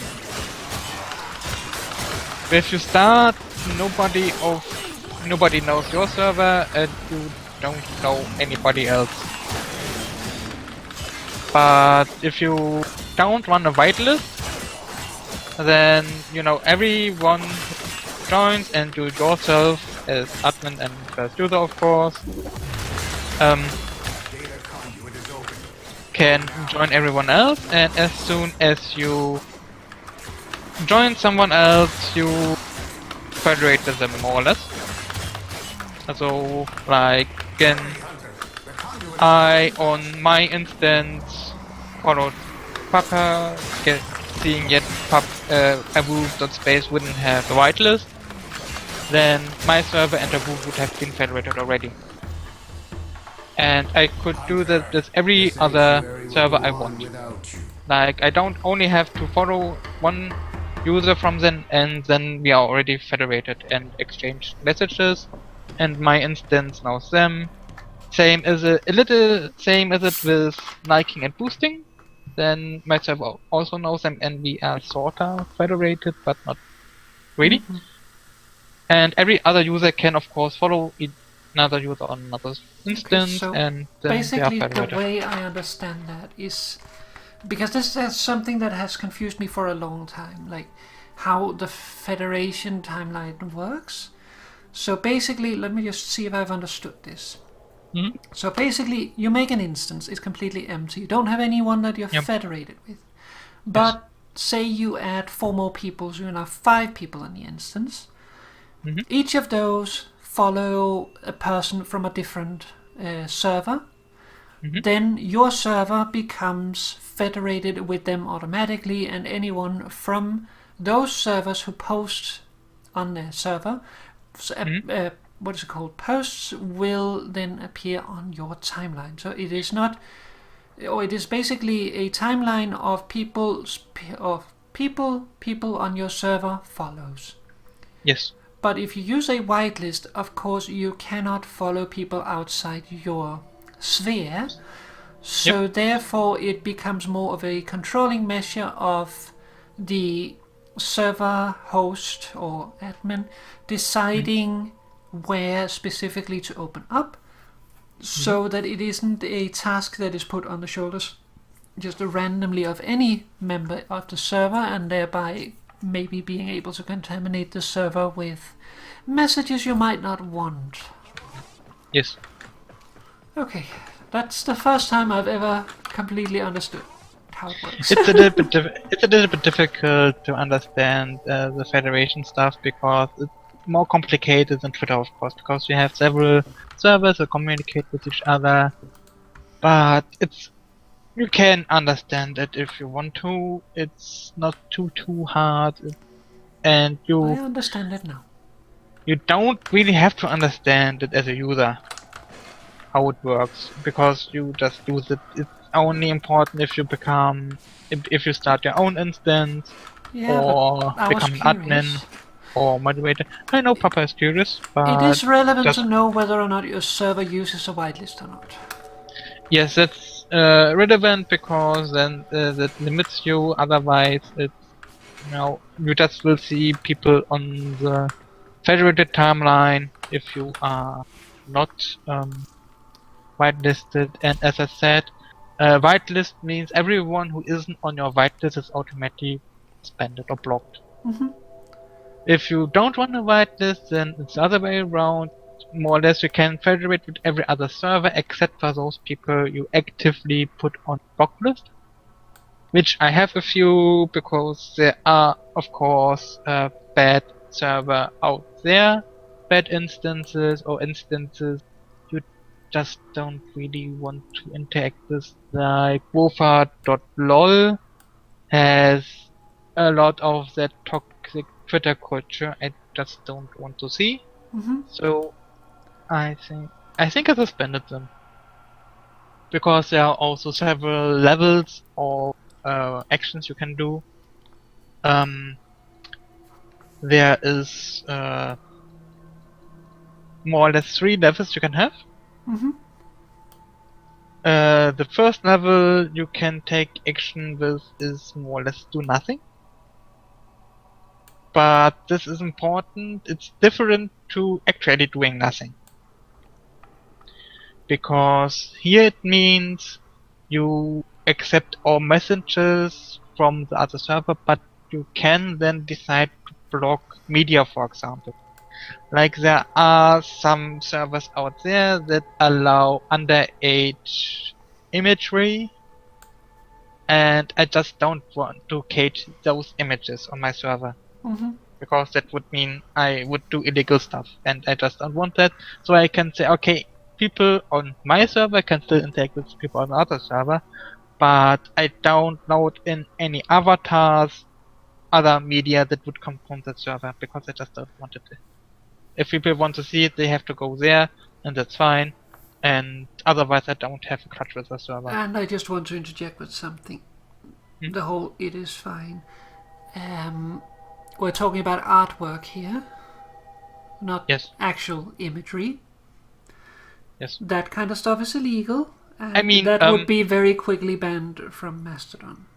The other is a grey area that cannot be globally banned, but yeah. The thing is, each instance is of its own. You can't globally ban it. There will be instances that will allow it, but those get suspended away very quickly. So you won't. It will happen in its own quiet place, but you will not see it. You don't have to interact with it. It's just, you can't stop people from doing it. So you take the other action, you just put it away. Don't. That. And the thing is, I took it as an example of stuff that just came to my mind because it's a real life example of stuff I had to do. Usually if you see those things, then you also take other actions to limit the interaction with that server. It's just, if you don't want to, if you still want to let your people fully interact with other people, but don't want media from them, then you can do that. You have the option. And usually with that stuff, you take at least a second step, that's silencing. Silencing is more or less muting. Like, people of your server can still interact with the people from the other server, but they won't see any follower notifications, favorite notifications, or other notifications. They just won't see any notifications. They will also not see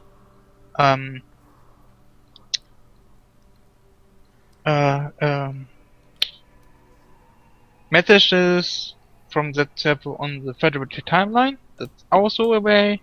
But if one of your users follows one of their users, they will still see their stuff in their home timeline.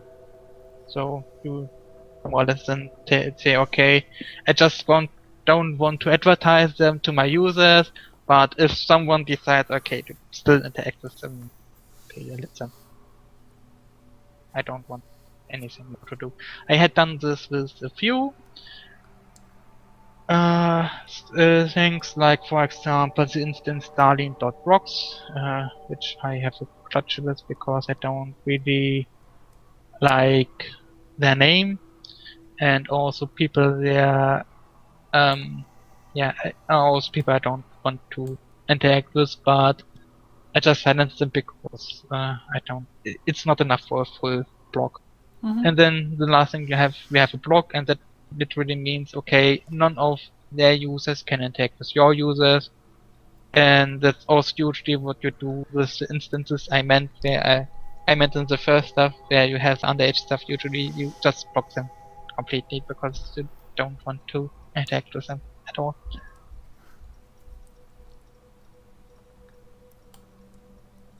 I'm just showing Mesa here to return to Warframe. Yep. You can see the normal Mesa body has a really nice distribution, and that's going to change with the Prime because you only have 4 color channels plus the energy. So in this case we have the white, we have the black, we have the green, and we have the orange. And the orange is the accent, which means that is where the gold will go. So that makes me wonder what's going to happen with Mesa's head. Because when the Prime comes, then you can't have a head made of a scarf that's made of gold. That seems odd. Like, you can of course make woven gold, but they have never made gold that was fabric material. So what are they gonna do in this case? It might be that they take the band off and like restore the original mask, because Mesa's head is kind of like a damaged helmet. But that's definitely going to change, and that also only leaves 3 colors for the body. So it makes me wonder, and it makes me wonder what to do. And this is where, like, I was thinking, like, I don't have the skin at the moment, so I can't show them just like one, like the body and the other head, so I have to show them side by side. So the Mesa Grax here, for instance, it's quite nice. I probably have to fiddle a little bit, like the white on it is probably not light enough, so I probably have to turn that up a little bit in brightness.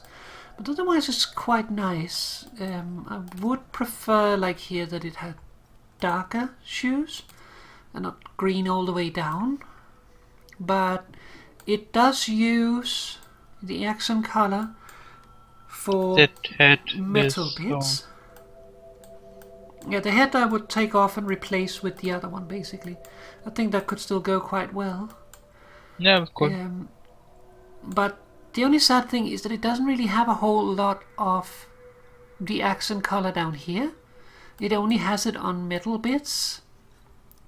Which is fine because, like, usually when you have both metal bits and other things that are not metal, it gets difficult to color it. But at the same time, like, it is so monochrome still. This is just an utter mess. Like, it's fine if you like it, it's not my style. It is way too busy for my taste. But it's an option. Then we have this one. This is also quite nice, but it doesn't really fit with the look that I want to go for. But I do like the higher use of like the orangey colors. So I could see myself actually using this with the Mesa head and then just not use prime details. Like I was thinking about using the Mesa Grax, use prime details and the original head. And then of course the last option is the Presidio skin, and that's a really nice skin. But it doesn't really fit the look that I want to go for. And I really want to get this skin, but I hate the regulators for it. Like, those things look so crap. I don't like them. Let me change the regulators to the... like, just let me keep the regular regulators. Please. I don't want flintlock pistols. Also, we have still 3 users, so nobody left us. Which is quite surprising.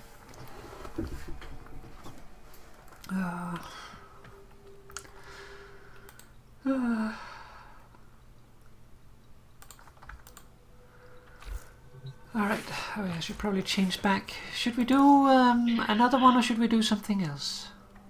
I'm looking at... we have a sabotage list. Capture missile, rescue missile, rescue missile. What are you looking for? Standing? No, fishers. Sabotage Neo and a spy Exi.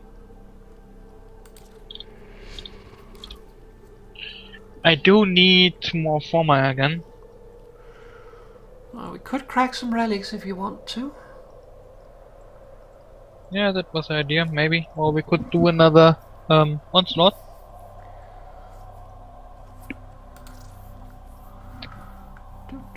Do.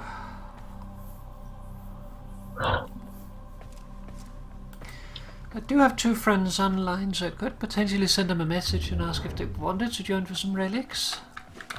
Sure.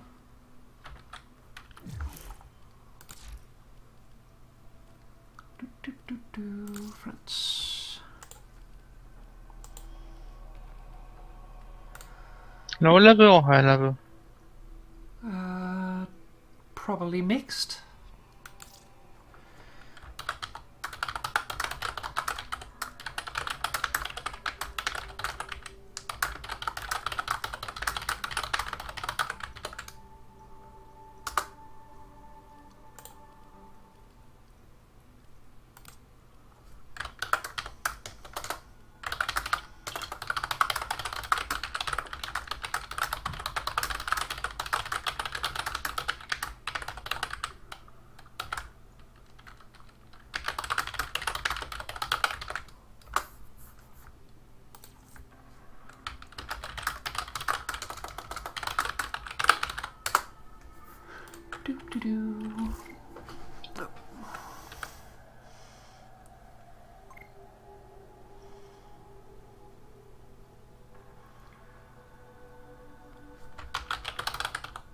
about one module away.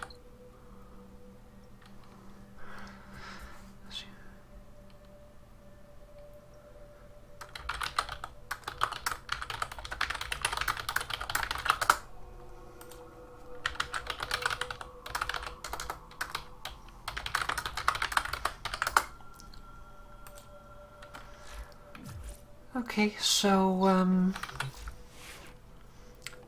let me return my gear to normal. I cannot spell Atarax.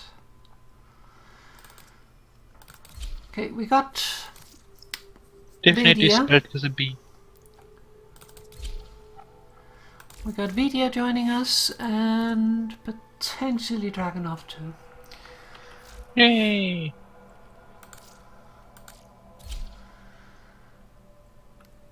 And who should we be? Who should we be? Bum bum bum bum. I'm gonna go as Pistol Papa for something different. So let's return to the lander.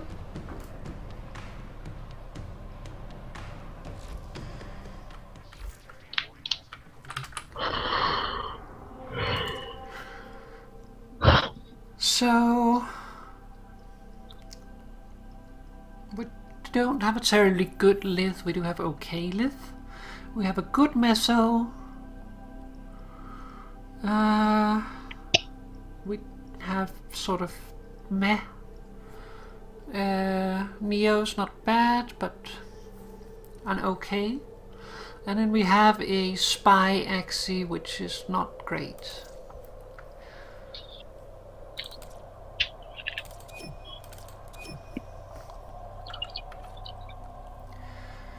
More except once back in lander. Papa ran away.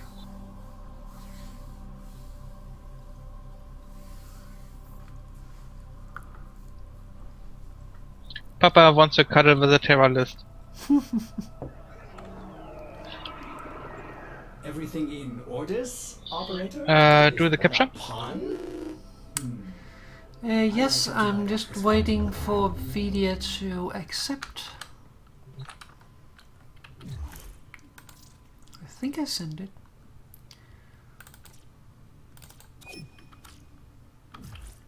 I think I sent it, but I don't know. Yes, Papa.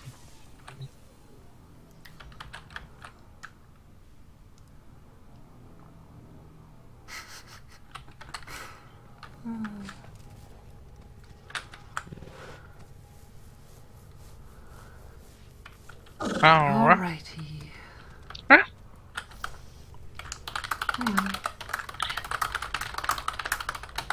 You could talk more about Mastodon.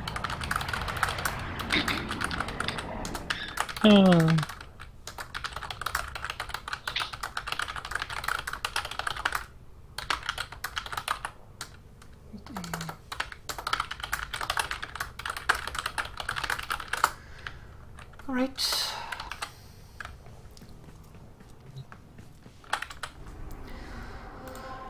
So, let's see. Meso capture. I think we start with these.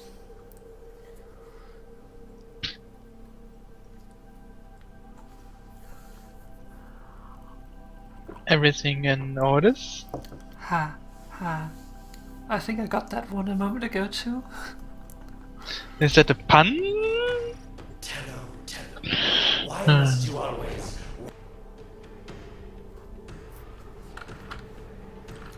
Radius looks a little bit dark. Oh, it's got flames, it's fast. Also, she's grumpy. Grumpy Vidya. You are here on a capture mission. You must find, capture, and extract our target. Oh, which one was it? No, Capture? wrong one.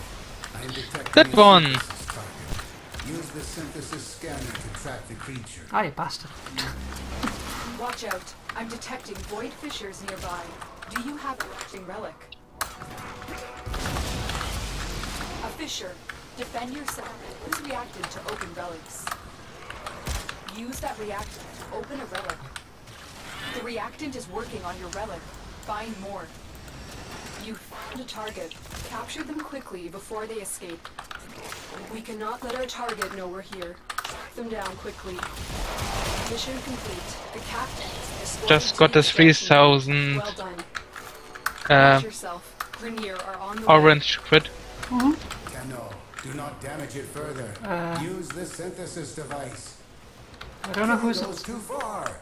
Have I been unclear? who's killing. It was me. It didn't show up for me. It's okay.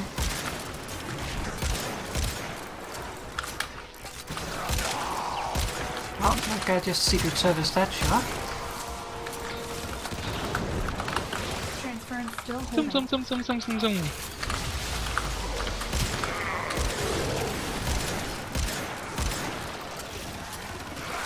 For the Tenno. Also, if you want to join Mastodon and don't know how, just let us know. Yep. And we gladly help you with everything you need. Okay, I am Hatch done. open. Finish your mission to find out. Me too. Everyone is done, so let's head out.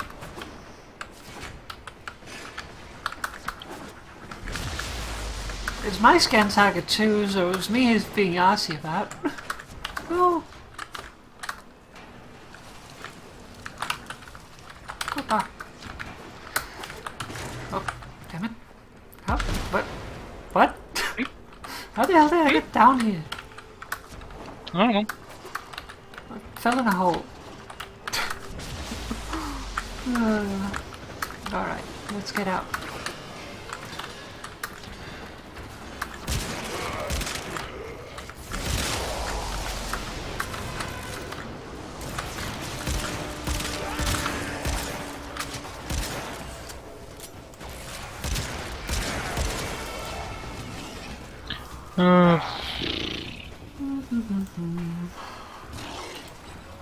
Cronin, I guess.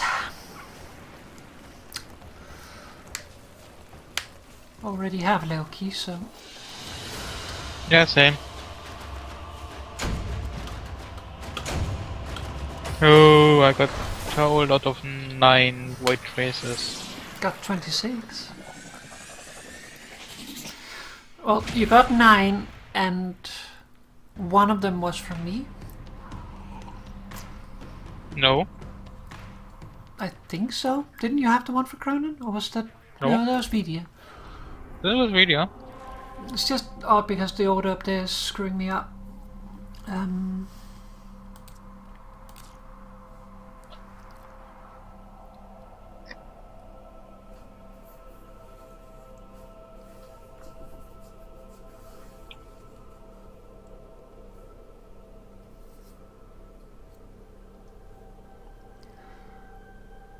I think the one thing about Mesa that I'm a little iffy about is that her pointer is so bloody thin.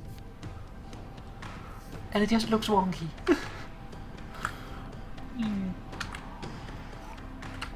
Yay, we did some longer travel. You are here to find our target. Oh, speed Bring kills. them to the extraction Wonder if I can do point. them. Happy hunting. I need to use my fourth ability once. Have no honor. There is a sanctuary target here, Hunter.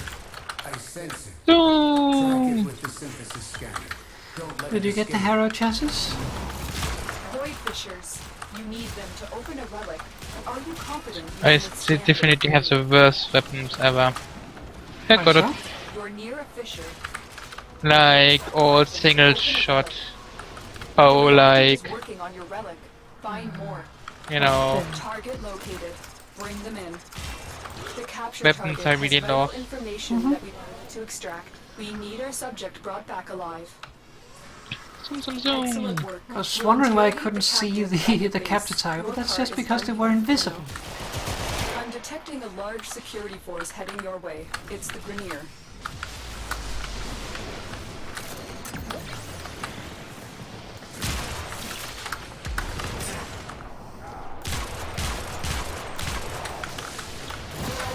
Ah. Has been cracked open. Finish your mission to find out what's inside. Oh, endo. Did I get that endo? I didn't get that endo. Use caution. I am picking up traces of prosecutor shield auras in your vicinity. I mean, we are out, so yes. Also, we are really lucky that this is not a corpus ship. I need the former.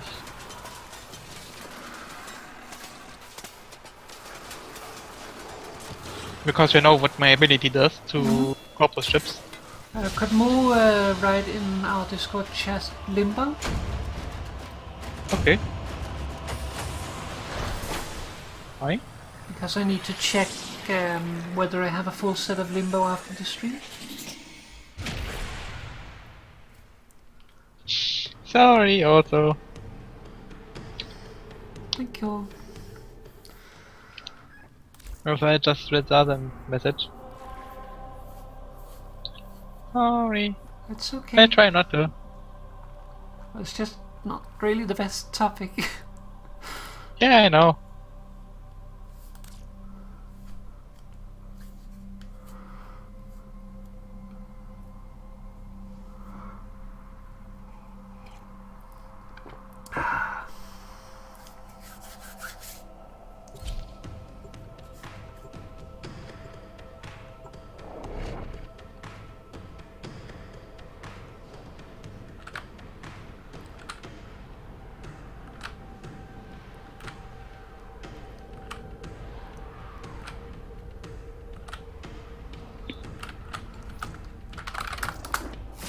We received intel that somebody vs. enemy operations is here. Find them and capture them. But yeah, to everyone who doesn't know, I have the bold Tenno, I am detecting augment the that gives me a static Use the synthesis damaging scanner. field around me, which damages everything Watch out. literally around me. Also Avoid gives it fissures to nearby. Do you have other a map? people, and yes, it breaks windows. You're near a fissure. Use that reactant to Tide is open a running. relic. Fighting. Look for more reactant. Target. Bring them in. Scans indicate our target is in So the if you're on a vicinity. corpus Find ship, them. then Mission you complete. probably The just captive break has been all escorted of to the extraction point. all of the Well done. windows. You are that? surrounded by The- near Marines. The range isn't so big that you will like hit everything. Yes, but if you walk somewhere because the exits are always quite close to the windows, you usually break it when if it's that window, it can break. But it breaks everything else too, like containers. So you just have to run by containers and they break. Well, That's it. You opened the relic. that guy Finish died. it, and then we'll take a look inside.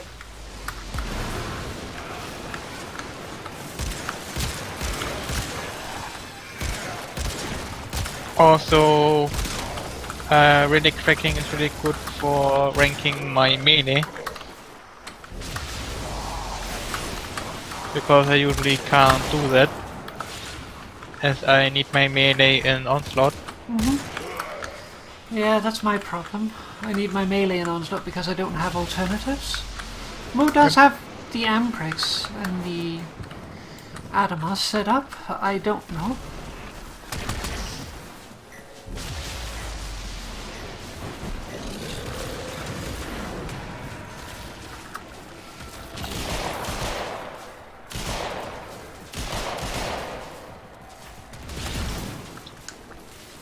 Oh, Bronco.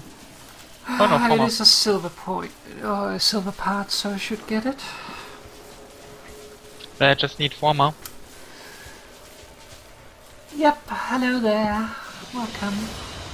We're doing Warframe tonight because Moxie here has an affinity booster. And we want to take advantage of that basically. So we've done a couple of Squeaky hunts, done Also, a you couple rounds already of Onslaught, and now we're doing missed- relics. Or the Mastodon talk. Yeah, also that. We can talk about it more. Well, what was it we said? What time is it actually? 11:30?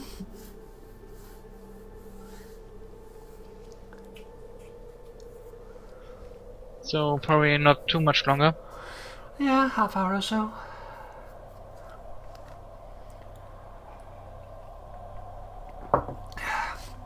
But enough to crack a few relics. Yep.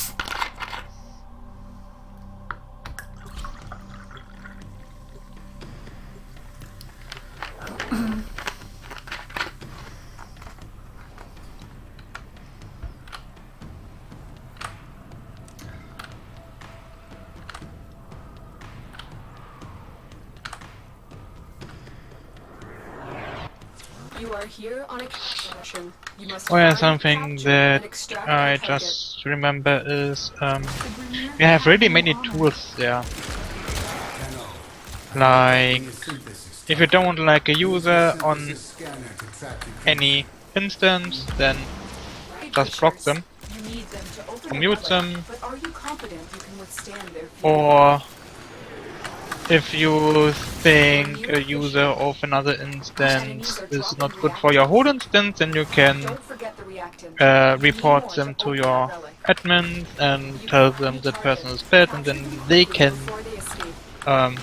block, Their target mute, know we're here. or Track them whatever down they quickly. see fit with that user.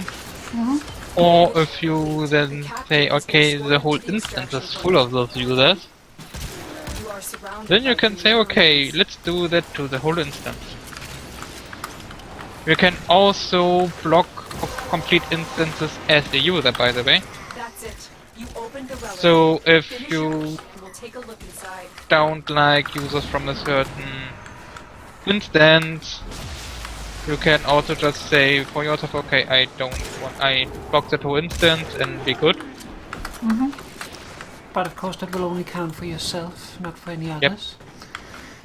So it's probably best to let at least your admins know so that they can decide on it. But if you just don't want to see some people, like for example me with the instance of Starling.prox, where other people might be okay with it, then I just block that whole instance from my own account and be done. But we have really so many tools that you can use before going into like things. We also said we had to see harassment campaigns. Umbra is trying hard. Yes. Boy, boy, boy. Also, there are positive tools you can use, like for example, the newest update of Mastodon brought us Ass. out, Yay, yes. But it's good. Brought us endorsements, which means can put other people onto your profile, That's okay. Just as try many to enjoy it. as you like, and then get picked randomly and put on your profile if someone else looked at it. It's more or less permanent follow Friday, so you can say, hey, this person is really great, follow them too. If you like my stuff, watch those.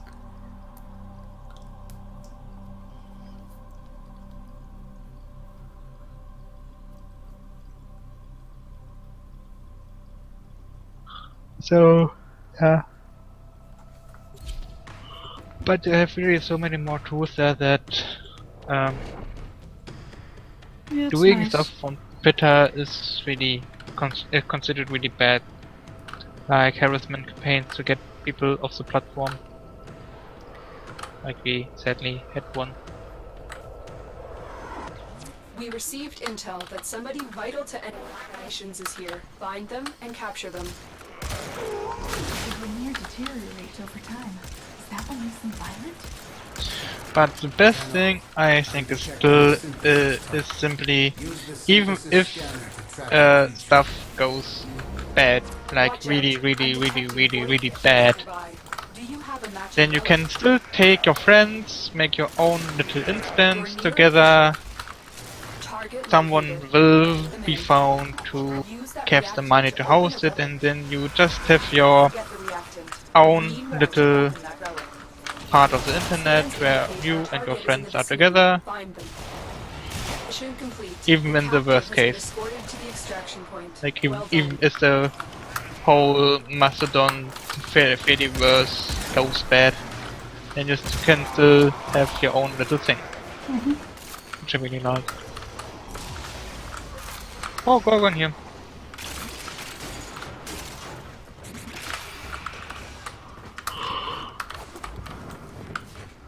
Should I mark Nothing it? quite like jumping into a room. You can mark it for video. I would guess that you I already think has video it. had it. Yep. There's nothing quite like jumping into a room and just like triggering the regulators over the peacemaker while you like are still in the air, landing and just going da da da da da da da da. Finish your mission and we'll take a look inside. Ah, so satisfying.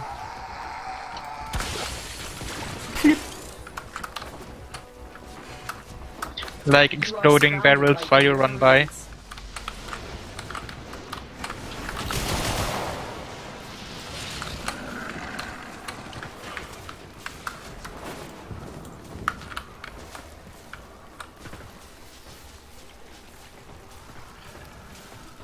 Oh, Silverformer.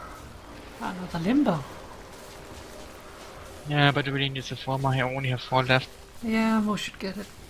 I should get it too, but my rule is get the former if there's only copper rewards. If there is a silver, get the silver. That would probably be the easiest way to say it, actually. The mobility is actually enhanced by me, because I'm bold and I have a speed up ability. Well, the mobility in the game is good. And it depends on which frame you're running. Like, Mesa, for instance, is not a slow frame. She can run fairly fast just by standard. But, Yeah. like, there's a lot of, like, it feels really good. You can run, you can sprint, you can slide, you can bullet jump, you can double Shall jump. I make You can wall latch, you can wall run. vault strength build? No. Aww. I mean, you can do it for the sake of going to the plains and running like an idiot to the other side. Running like a But I maniac. do not want it in a regular mission because I will just be kissing walls like every 2 seconds. Aww. 0.2 seconds.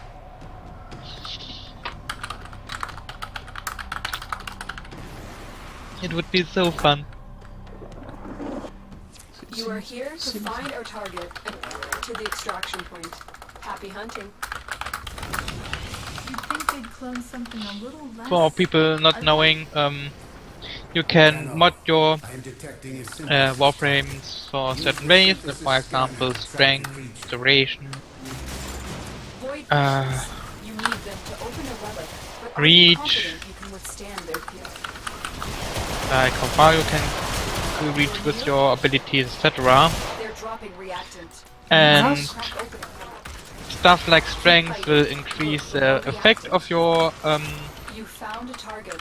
Capture them quickly. abilities, before and not all. It depends always, but in general. Someone killed the kid.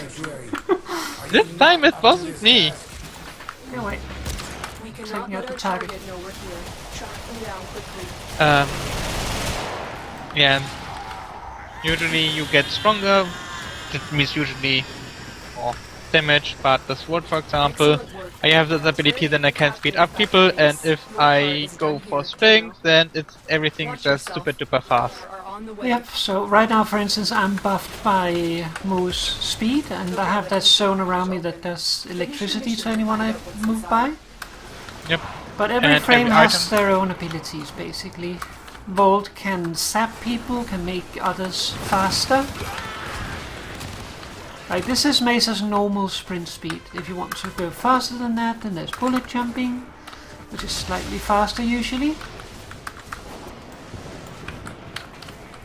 But every frame has their own abilities. Not all of them are movement abilities. Some are power abilities, like you saw me pull out my regulator pistols and go taka taka taka taka taka, which is fun time Mesa murder time. I take the silver former. I take the other former so that Vidya get a thingy. Void can also, for example, put up a shield. Then you Sniper have rifles is in here as well. It is a little hard to be mobile while you are trying to shoot with the sniper, but it is quite fun. And for instance, if you go to the plains of Eidolon and fly around on your Archwing, it can be quite fun to just pop people from a distance. Yep.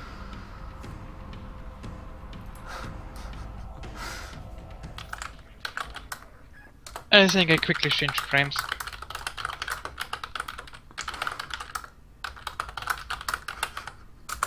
What should I put up? Spider dance? Sure. Okay, let me put up spider dance. I actually have a mobile defense, but still, I think it's better to continue.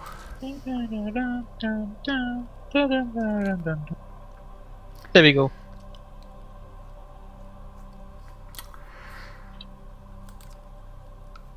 Flipping and popping head.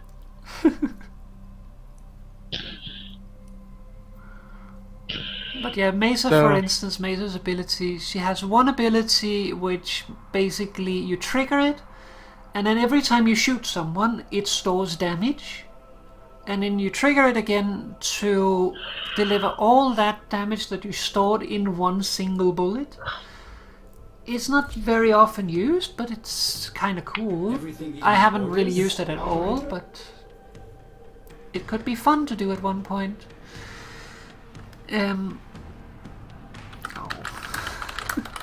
Then you have Shatter Shield, which makes it so that if you if someone shoots at you, basically the bullets fracture and yay! Intel that's vital to enemy Yay! operations. All aboard. Find them and capture them. There is a sanctuary target here, Hunter. I sense it. Track it with the synthesis. BDS But on Shatter board, Shield or- basically no, she jumped off. Watch Aw. out. I'm detecting But, bright fishes nearby. Do you have a matching Oh, I relic? think she's trying to get on. No. Oh, Bums. sorry.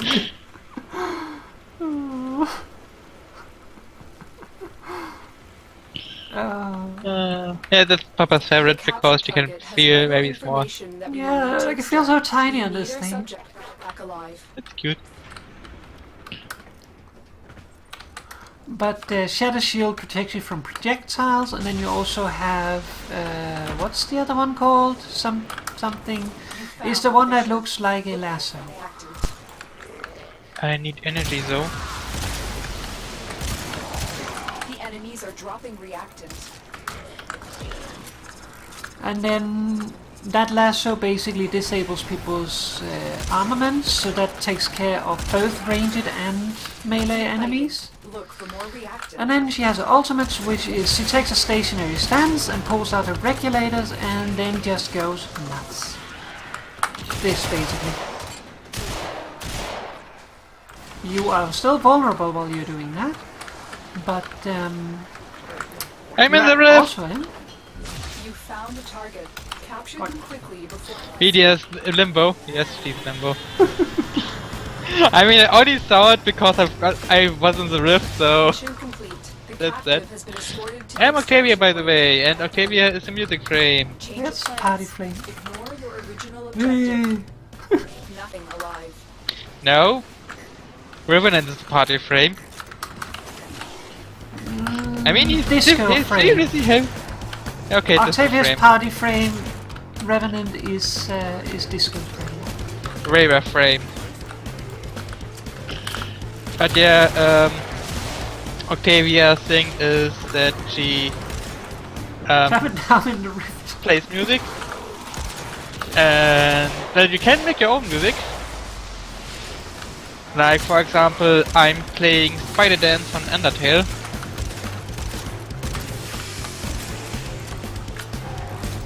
Right, yeah. Also you have your mallet and your resonator.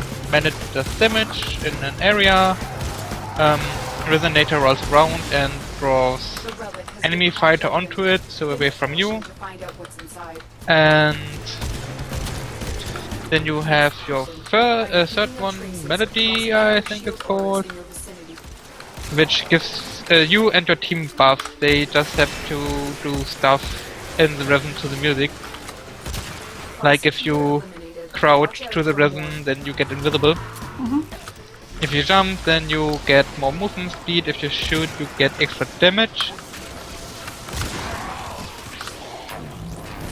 If you melee attack Before in someone rhythm, kills this guy, this is the scan target. For synthesis.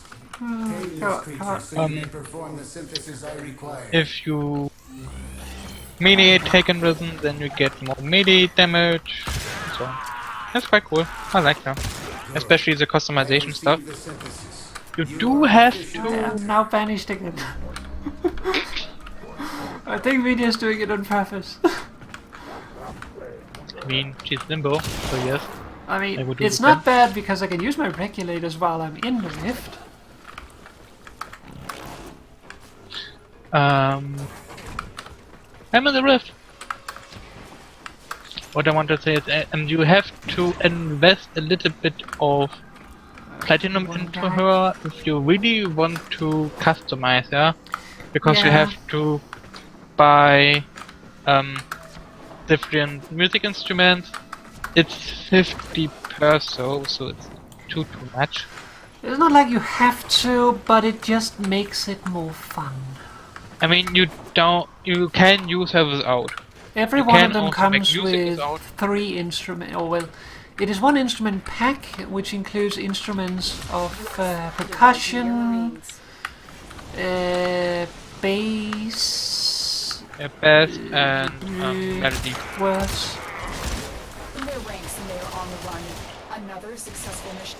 Find extraction. More or less, you always have 3 instruments, which is bass, percussion, and melody, and each pack gives you different sounds to that. And I'm in the rift.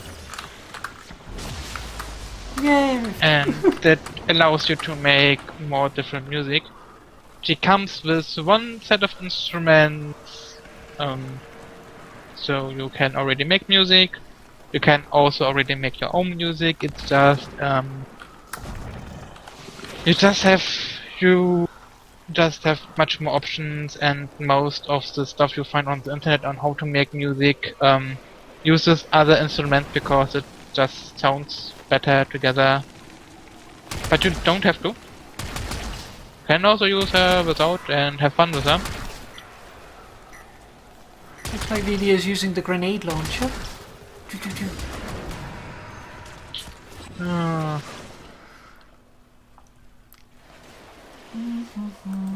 I'll stick with Oberon, I think.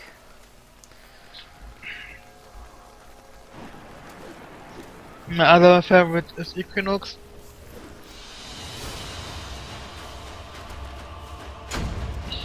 I'm still for Equinox Prime.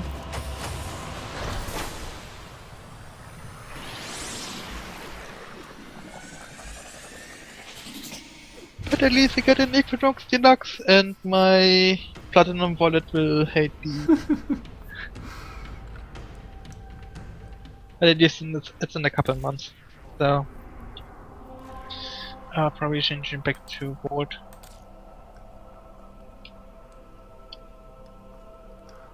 Every frame has 4 abilities, and then you also have a passive ability. Mesa's passive ability is that she becomes stronger. I think she gets more health when you do not have a melee weapon. Now, most of the time maybe you want to run a melee weapon anyway, because having a melee weapon is great. But I really like Mesa because, like, that you get rewarded for not bringing a melee weapon means that while in other situations you might run in and just bat people with a melee weapon, Mesa kinda have to do things differently. That means that her playstyle is so vastly different. But in exchange, I can do that, bullet jump into a room, pull out my regulators mid-air and just go boom, boom, boom, boom, boom, boom. Do you remember the old war, Operator? Order seems to have Misplaced those memories. memories. Ember is also quite fun frame. Yeah, I like Ember. Yep. I was thinking about playing Ember, but then I thought, I got a new customization for Mesa. Basically, I colored Mesa after one of my characters, and that just gave me like billion times more desire to play Mesa.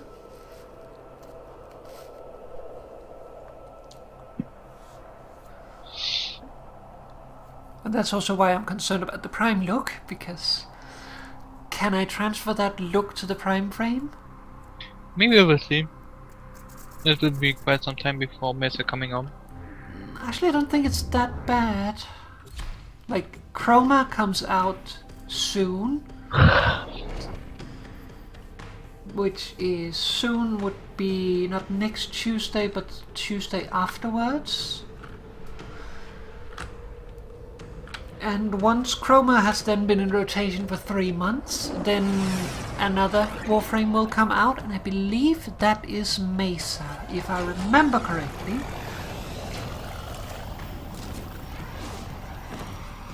So, like, for instance, I haven't actually invested into my regulators yet. I should, but if it's only 3 months, should I really not just Sanctuary target wait? here, Hunter. I sense it. Track it with the synthesis scanner. Don't let it escape. There are void fissures in the area. Use these to crack open a relic. A fissure. Defend yourself and use reactant to open relics. The enemies are dropping reactant. Don't forget the reactant. You need more to open that relic. Target located. There are also usually Warframes that are more your style or not your style.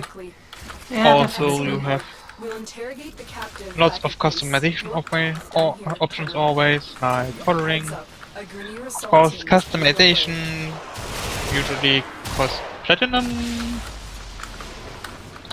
but I kinda like it that nothing really gives you a true advantage if you invest money. It is all like- cosmetics, and also no RNG loot box crap. Yep, it's all cosmetics, so you only pay more or less to make the game more your, the character or your Warframe more you, or your Tenno more you, which I really like because, I mean, it's really just, yeah. You definitely don't have to do anything of it and enjoy the game. Of course, you can gain an advantage because you can buy weapons and Warframes sooner, and thus get a little bit of a bonus, but the bonus is negligible. Like, okay, yeah, you have Also- the Warframe you get later in the game earlier, but Also, you're playing with other people, you're not playing against other people, so why would you? Like, there's no competitive other than EP. So, why would you necessarily do that?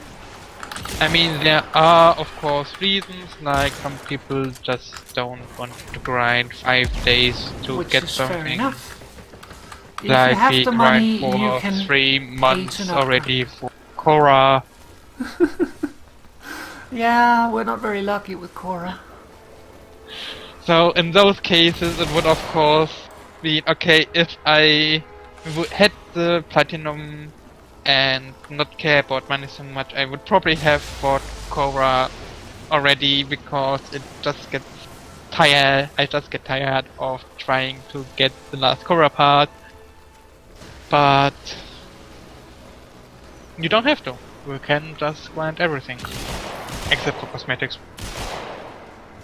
But even those you can grind because you can grind, get relic parts like these and I then will sell them for consider what I platinum. have learned from this skirmish. Like we also bought some parts. Could you add to No, the? I pass on the former this time. Could you add on the Limbo Zephyr? Because I'm pretty sure I have another Zephyr set. Think more. Done.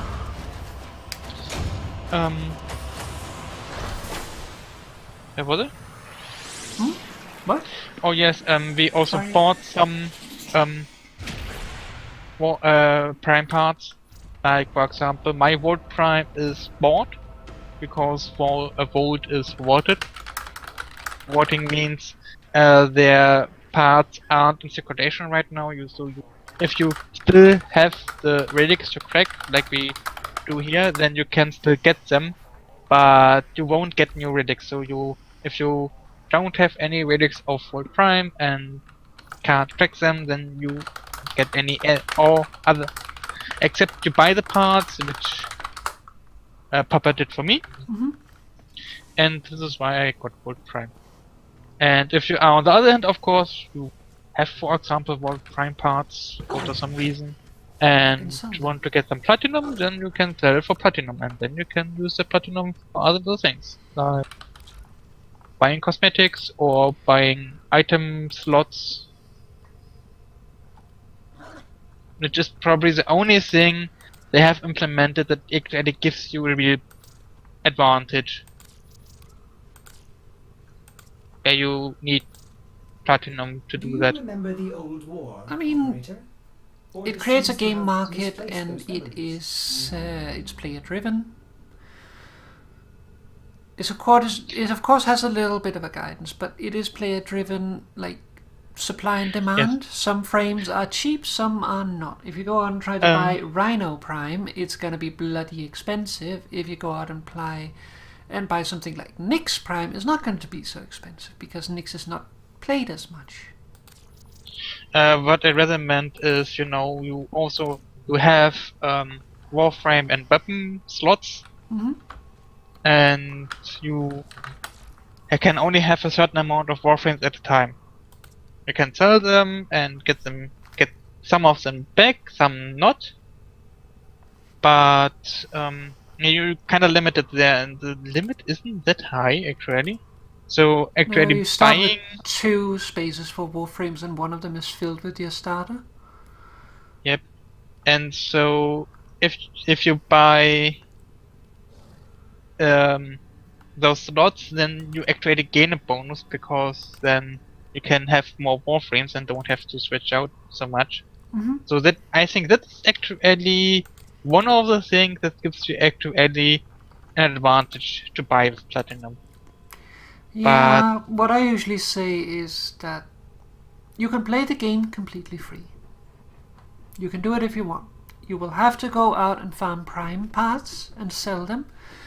Yep. However, what I think is most fun is wait until, like, play the game, enjoy it, take your time, plan a little bit. Like, for instance, there's some weapons that require other weapons to craft. So, for instance, if you wanted to get the Legion, you need the torpedo. To get the torpedo, you need to have a kunai and a bow. So, you could go out, get the Mach 1 kunai, get the Mach 1 bow, level both of those, get rid of them, sell them for credits. You don't need them. Buy the regular bow, buy the regular kunai, level both of them. You get mastery for leveling weapons. Only every new unique version of a weapon you get it for, and only up till the first 30. So level it fully, then use it to craft something new. Use those to craft a torpedo, because then you have turned 2 slots into a single slot. And you have now level 5 mastery weapons. is more or less your experience points here, Yes, so you I will level get to that. up. So basically now you've leveled 5 weapons and you've turned 2 weapon slots into a single weapon slot. And then you go the other step, get deletion. So now you have leveled 6 weapons and you only have filled up a 1 slot and you've ended with an endgame capable weapon, which is quite nice. So if you plan a little bit, you can turn more slots into fewer and thereby be able to have more weapons and thereby continue before you have to buy things more. And yes, mastery is what you use to level up, because if you see here, you can see I have gathered almost 1,200,000 mastery now. So once I gather the remaining 17,264, I will be able to rank up to mastery 22. This increases, this is the grand total, but it increases a little bit every mastery. So the first one is very easy, the next one is still very easy, but you need a little bit more. New alert navigation panel. So you just need more and more per mastery, but really, like, at this point I don't really have a purpose for ranking up more. Basically what you get is you unlock things up to a certain level. When you get to mastery 16, which takes a while, you have unlocked all game content. There's no more game content at that point. But for instance, all quests are unlocked up to mastery 7, which isn't undoable at all. Mastery 8 unlocks the first ribbons, and mastery 16 unlocks the last ribbon. Also the last prime weapons. Weapons are locked behind mastery and only up to 16. Most weapons you will see will only go up to like 10, but there are some primes that go higher. So up until 16, and after that is basically just meh. But you also get the bonus of every mastery you get an additional 1,000 daily standing that you can gather for any of the syndicates. You get an extra 50 space here for your void traces. You can see I at the moment have 1,150. So when I rank up I would have 1,200. You also get more, like, the ability to gain more daily focus, but that is an in-game thing, so not really something you have to worry about as a starting player. And then every even numbered mastery, you get an additional free loadout slot, which is these things in here, where you can set up predefined Warframe and weapon and what is it called, companion loadouts that you can then quick switch to from navigation, so you don't have to go down and manually change everything. It's just a quality of life thing. It's quite nice. I have all mine filled. So, well, all mine minus the one that I have reserved for Khora. But you can buy more too if you want to.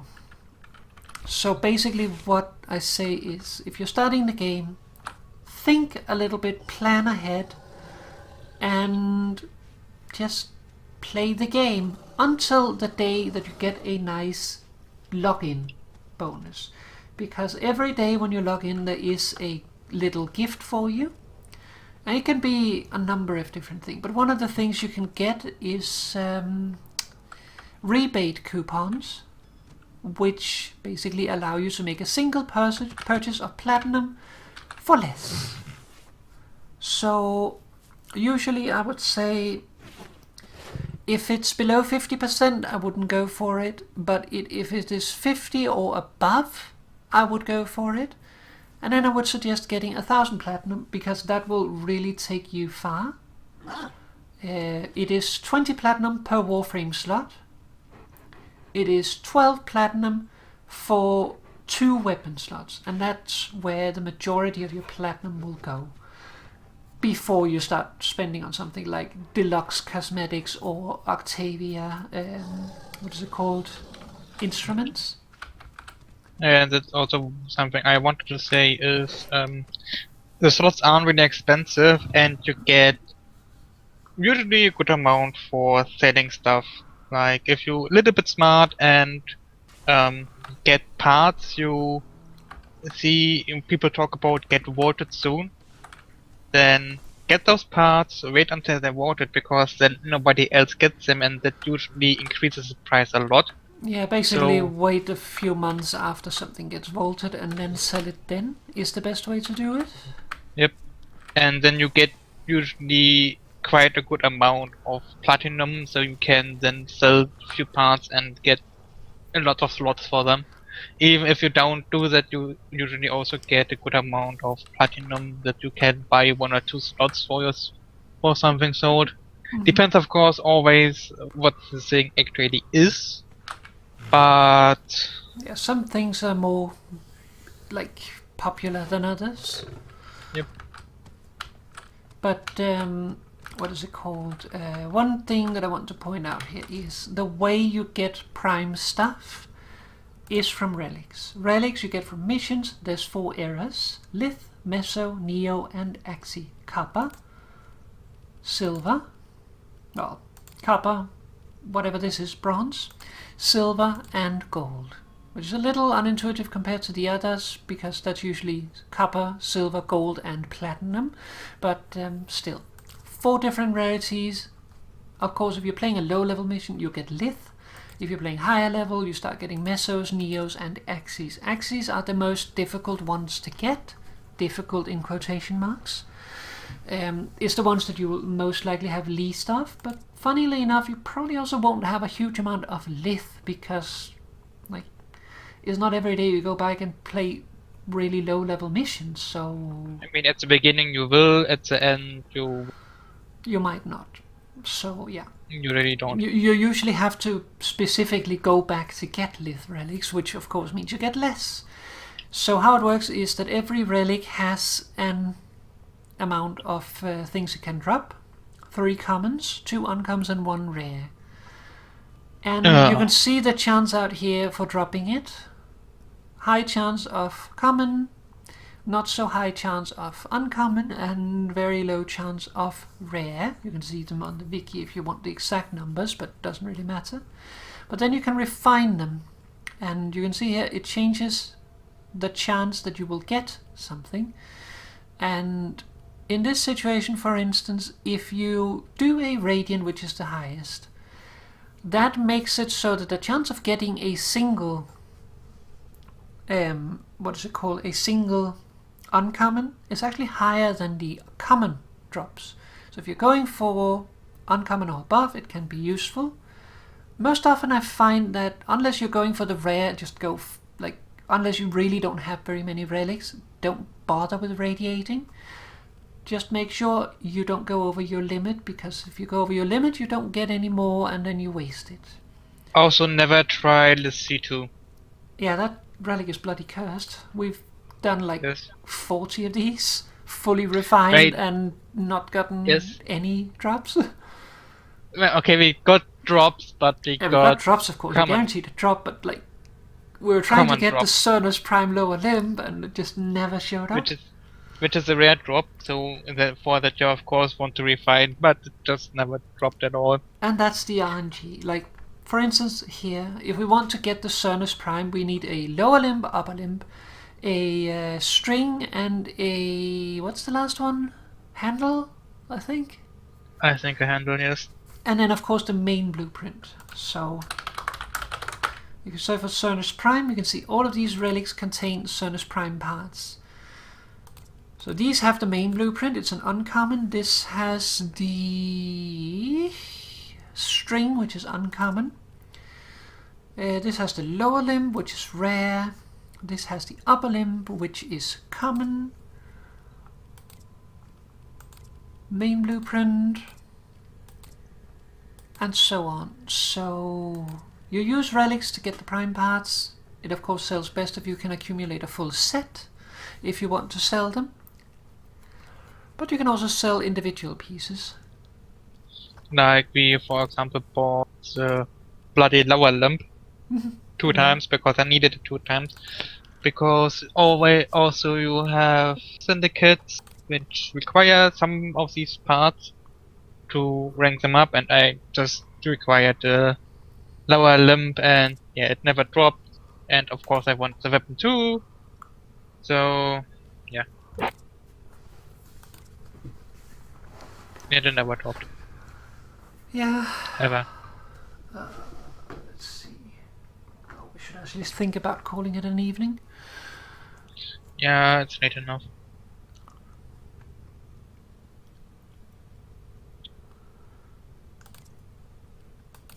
I mean, what time is it exactly? We have it past It's 10 12. minutes past midnight, so we should call it off. Yeah, But was there anything else I wanted to say? I don't know. Oh yes, the vaulting that we keep talking about. Basically how it works is they introduce new Prime stuff. Those are then in rotation for a while. How it works is in less than 2 weeks they will introduce Chroma Prime. Chroma Prime will come usually with, or a new Prime will usually come with 2 weapons. So in this case it is Chroma Prime. We know that he comes with Rubico Prime, which is a primed sniper. I actually have the Rubico over here. Format 7 times. I don't think it's 7 times, but it's a stupid amount. Snipers are quite pricey. But It's not 100 times. yeah, I'm a little... it's only 5 times. That's nothing. So yeah, it is a prime version of this one, which is an interesting weapon. So I'll definitely want to get that. Prime weapons are usually better than the standard weapon. They're usually the best weapons that you can get. They're not necessarily better, for instance, as the Bronco Prime, and that's not better than a lot of things, like like this is better than the Bronco Prime, this is better than the Bronco Prime, this is better I than mean, the Bronco everything Prime. is better than the Bronco Prime, except the Bronco. Yeah, except the Bronco. It's better than the Bronco, it's not necessarily better than other weapons. That's the trick. So yeah, there will be the Rubico Prime, there will be Chroma Prime, and another weapon coming out in less than 2 weeks. When that happens, the current active Prime, which is Limbo Prime, will go out of current, what is it called, current market, which means you can't buy it for money. And Chroma will then take its place, and you can buy it if you don't want to grind. Pay to not grind, basically. So that doesn't mean the Limbo goes away. But when it happens, a frame will disappear. And I believe it is... I don't think Valkyrie has gone yet. But I believe that Valkyrie is the first one to go away now. So basically in less than 2 weeks, Chroma comes into active market. Limbo leaves active market. And Valkyrie, which is the... what is it called? The oldest one that is currently unvaulted will be vaulted. That means that her relics will no longer be able to be picked up. If you have them, you can still crack them. So you can still get her parts, but only with relics you already have. Yeah, it's like everything then, stays in game, just you can't you get it. don't lose anything, but you lose the ability to farm for her relics. So if you want the relics, farm them now, that sort of thing. And that of course Unless you have creates the market. But the thing is then, she will then come back in a while, because on a rotation, a Prime Vault happens, which is also going at the moment. At the moment we have Nyx Prime and Rhino Prime, who has come back temporarily into the game, and you can farm their relics to get the parts, farm them up if you didn't get them last time, which we didn't because we didn't play when they were a thing, and try to get them in that temporary window. So that's how you get primes later, basically. So yeah, in less than 2 weeks, Chroma Prime comes, Rubico Prime, something else comes. Valkyrie Prime will go away, Cernus Prime will go away, the dreaded C2 will go away. Finally. The Venka Prime will go away. That's also hers. Basically, the weapons that she was what is it called? Released with.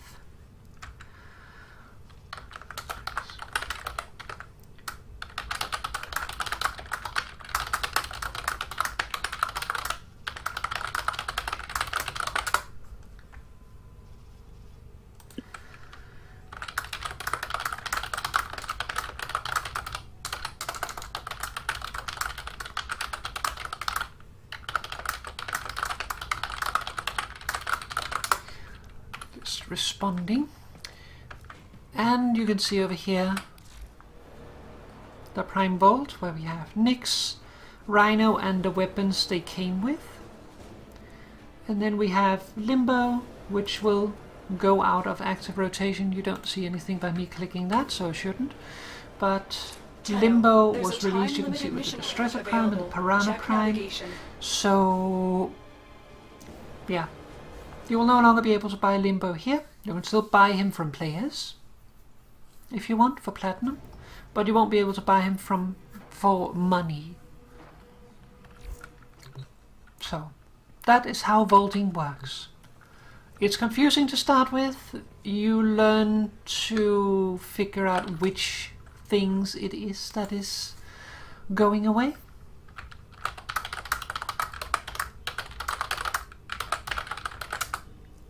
Or you just be like me and deal with it. Or have a puppet take care of it all for you. That too. A slightly neurotic puppet who writes everything down and remembers stupid things. And helps Moo remembering, because Moo has bad memory. You have Also, bad memory. yes, I have bad memory. Also, if you have the game already, you should go for the Gift of the Lotus. It usually comes up every time a Death String comes, every 2 weeks, usually. Which gives an Orokin Catalyst, an Orokin Reactor, or a blue potato and a yellow potato. You stuff potatoes into butts of things and then they get stronger. Yep. So That's how that works. every dev stream they do the Gift of the Lotus stuff. There's usually a potato, blue or yellow, and sometimes they do something extra if there's a special stream. The potatoes are usually on low-end planets. You can see here it is on Venus, which is the 2nd planet, and on Mars, which is the 4th planet. So those are very easy to get to, and most new players will probably already have access.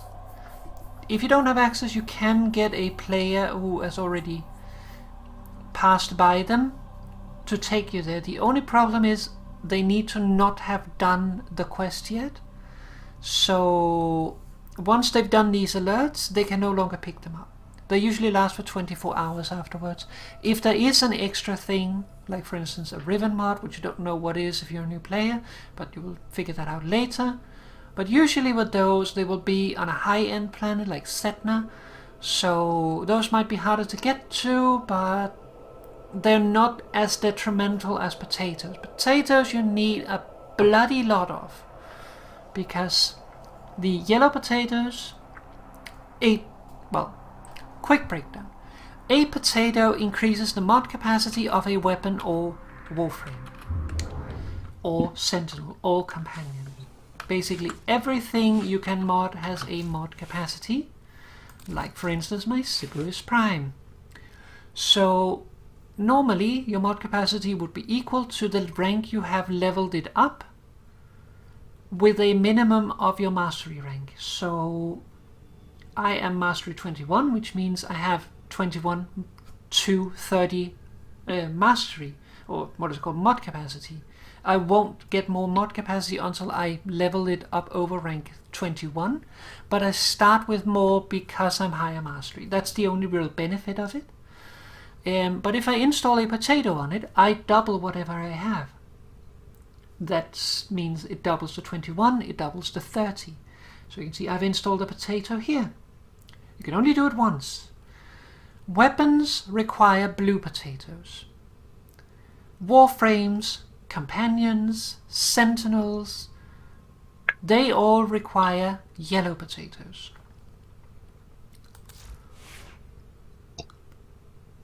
So, yes. We need more blue ones than yellow ones, so many more.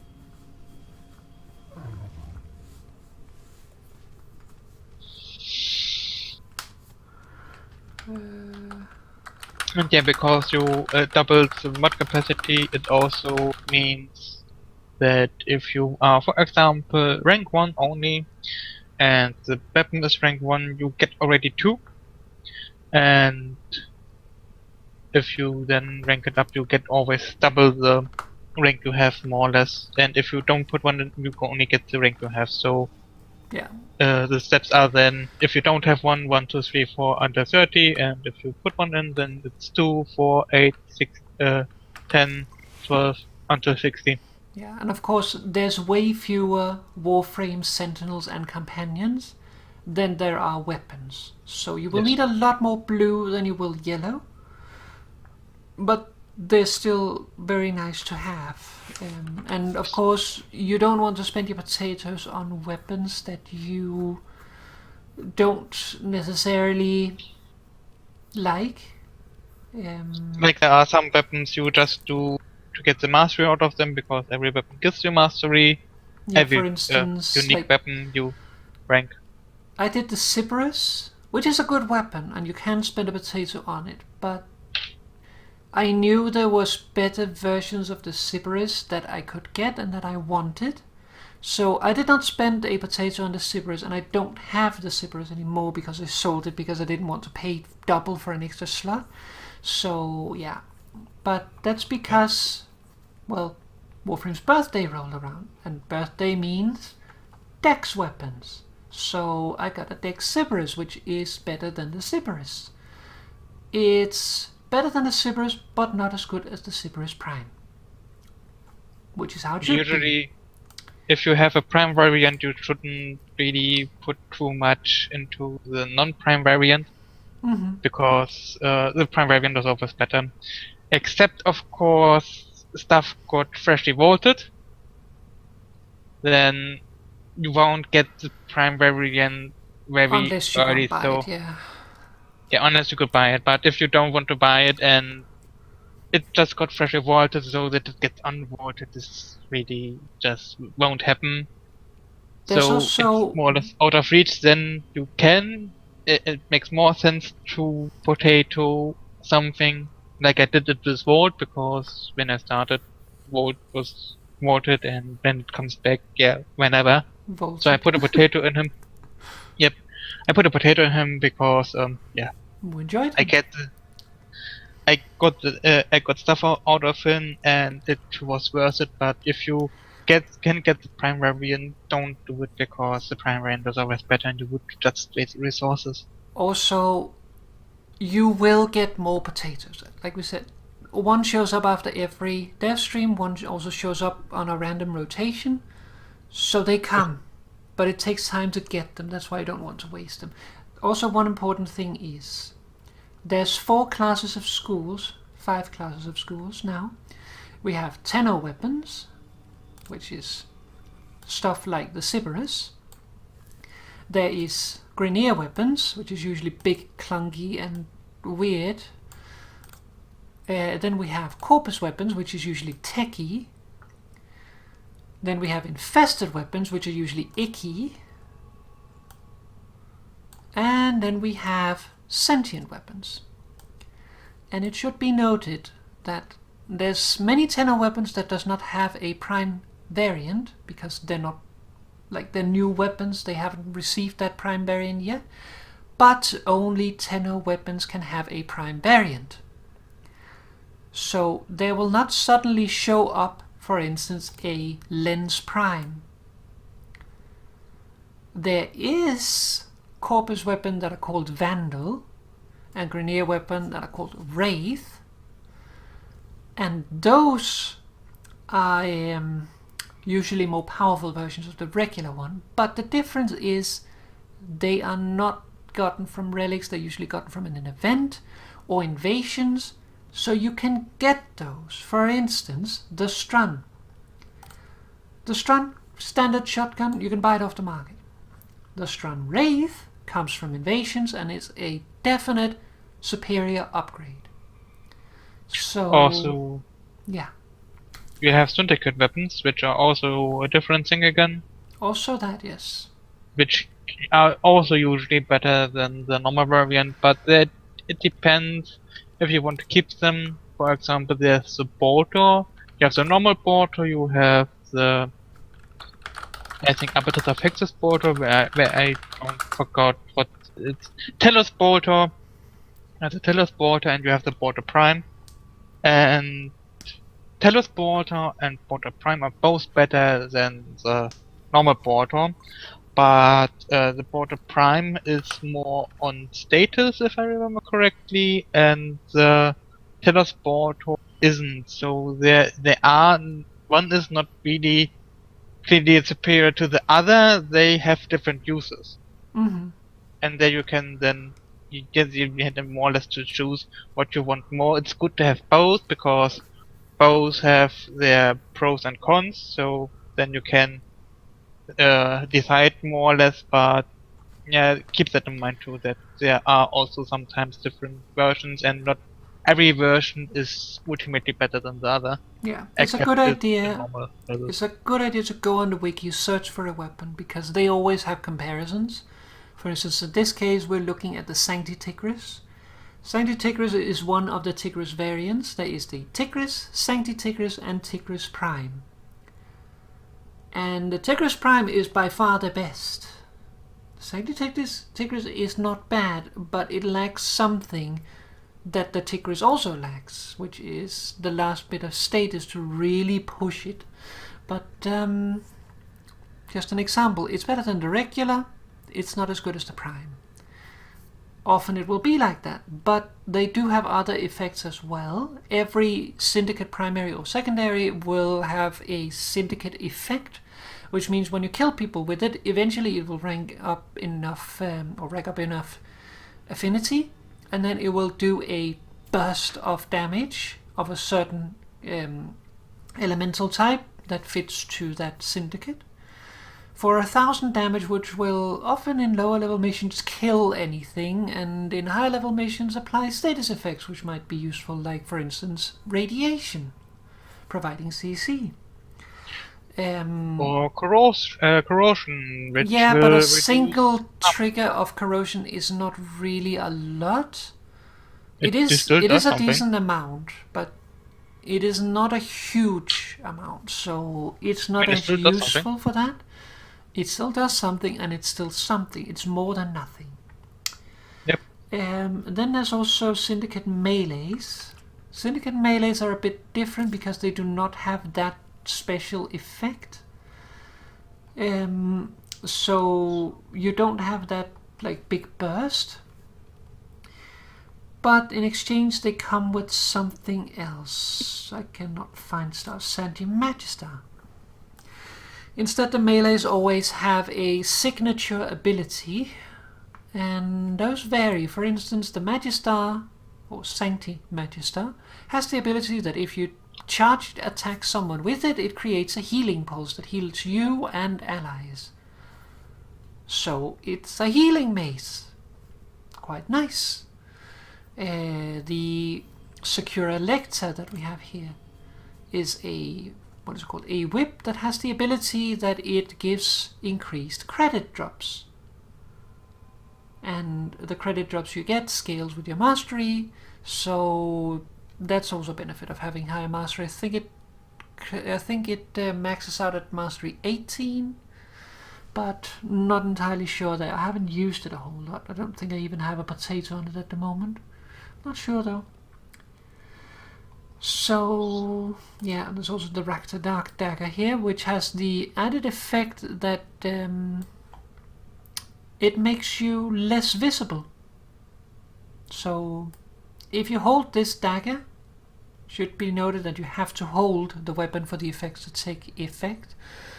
But if you have this dagger in your hand, enemies will have a harder time seeing you.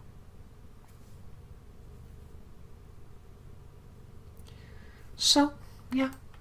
I think we should probably also stop If I may say, battling. operator, your chosen Warframe suits Suits you. Ha. Ha. What do Moose say? I think we should probably finally call it off. We are, Yeah, we are babbling. We've been talking a lot. And it's probably not interesting to listen to, but still. I mean, we Breakdown have for new players still has to 3 happen every users, now and then. so to everyone who still watches us, you have my deep respect. But I yeah, bet if I pull out an Excel sheet, it will drop to 1, and that one is me.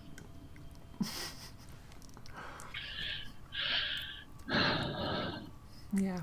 No, I can't pull out an Excel sheet. You have to pull out an Excel sheet. Yeah, I was about to say. Like, you can, if you hold it up against the window of your lander, then maybe I can see it. Maybe. Look at my Excel sheet. But yeah, let's call it off. Yep. So, sorry for the excessive talking, but thanks to everybody that showed up. Oh, there goes more. Yep, I already left the game because it's late. Papa's also gone to bed. Tenno, a new alert has... So then, talk to you in a moment, Papa. Yeah, talked in a moment. Let me get the end screen up. And some ending music. Well, I hope it was fun with you. Always. I'm glad. Sorry for the talk, you know which one. No, it's okay. But yeah, not the best. I mean, it was just something I had to deal with, so it right up, so... I understand the frustrations. I've had similar. It's nothing I actually wanted to bring up, but before we get into it again, like I said, hopping off. See you in a moment. Talk to you in a moment. Bye. Bye bye. Alright, so that is it for tonight. Sorry for all the excessive babbling. Little bit more of a random chatty stream than normal, I'd say. But yeah, we just wanted to do something casual tonight because Mo had an affinity booster, as I said. So we wanted to take advantage of it because it started yesterday, last night I think. And we did a little bit then, we've done a little bit now. And tomorrow evening I'm gonna be away, so we can't do much there. And then we only have one more day left, which doesn't really, like, it's a little sad to waste it. So we decided to make the stream tonight basically to make use of the booster because, well, so we don't waste it. But for now, let's stop babbling and get on with it. Next stream will be next Friday, I think. At least we don't have any plans for any of the streams at the moment. But as usual, keep an eye on my my Mastodon and my Twitter to see if something does pop up. It won't be tomorrow, that much I can tell you, but you never know other days. Anyways, until next time, enjoy yourself, enjoy the rest of your Friday and the rest of your weekend. And I will see you again next time, hopefully. Next time, probably not Warframe, but we'll see. Anyways, for now, good night everyone. Bye.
bye.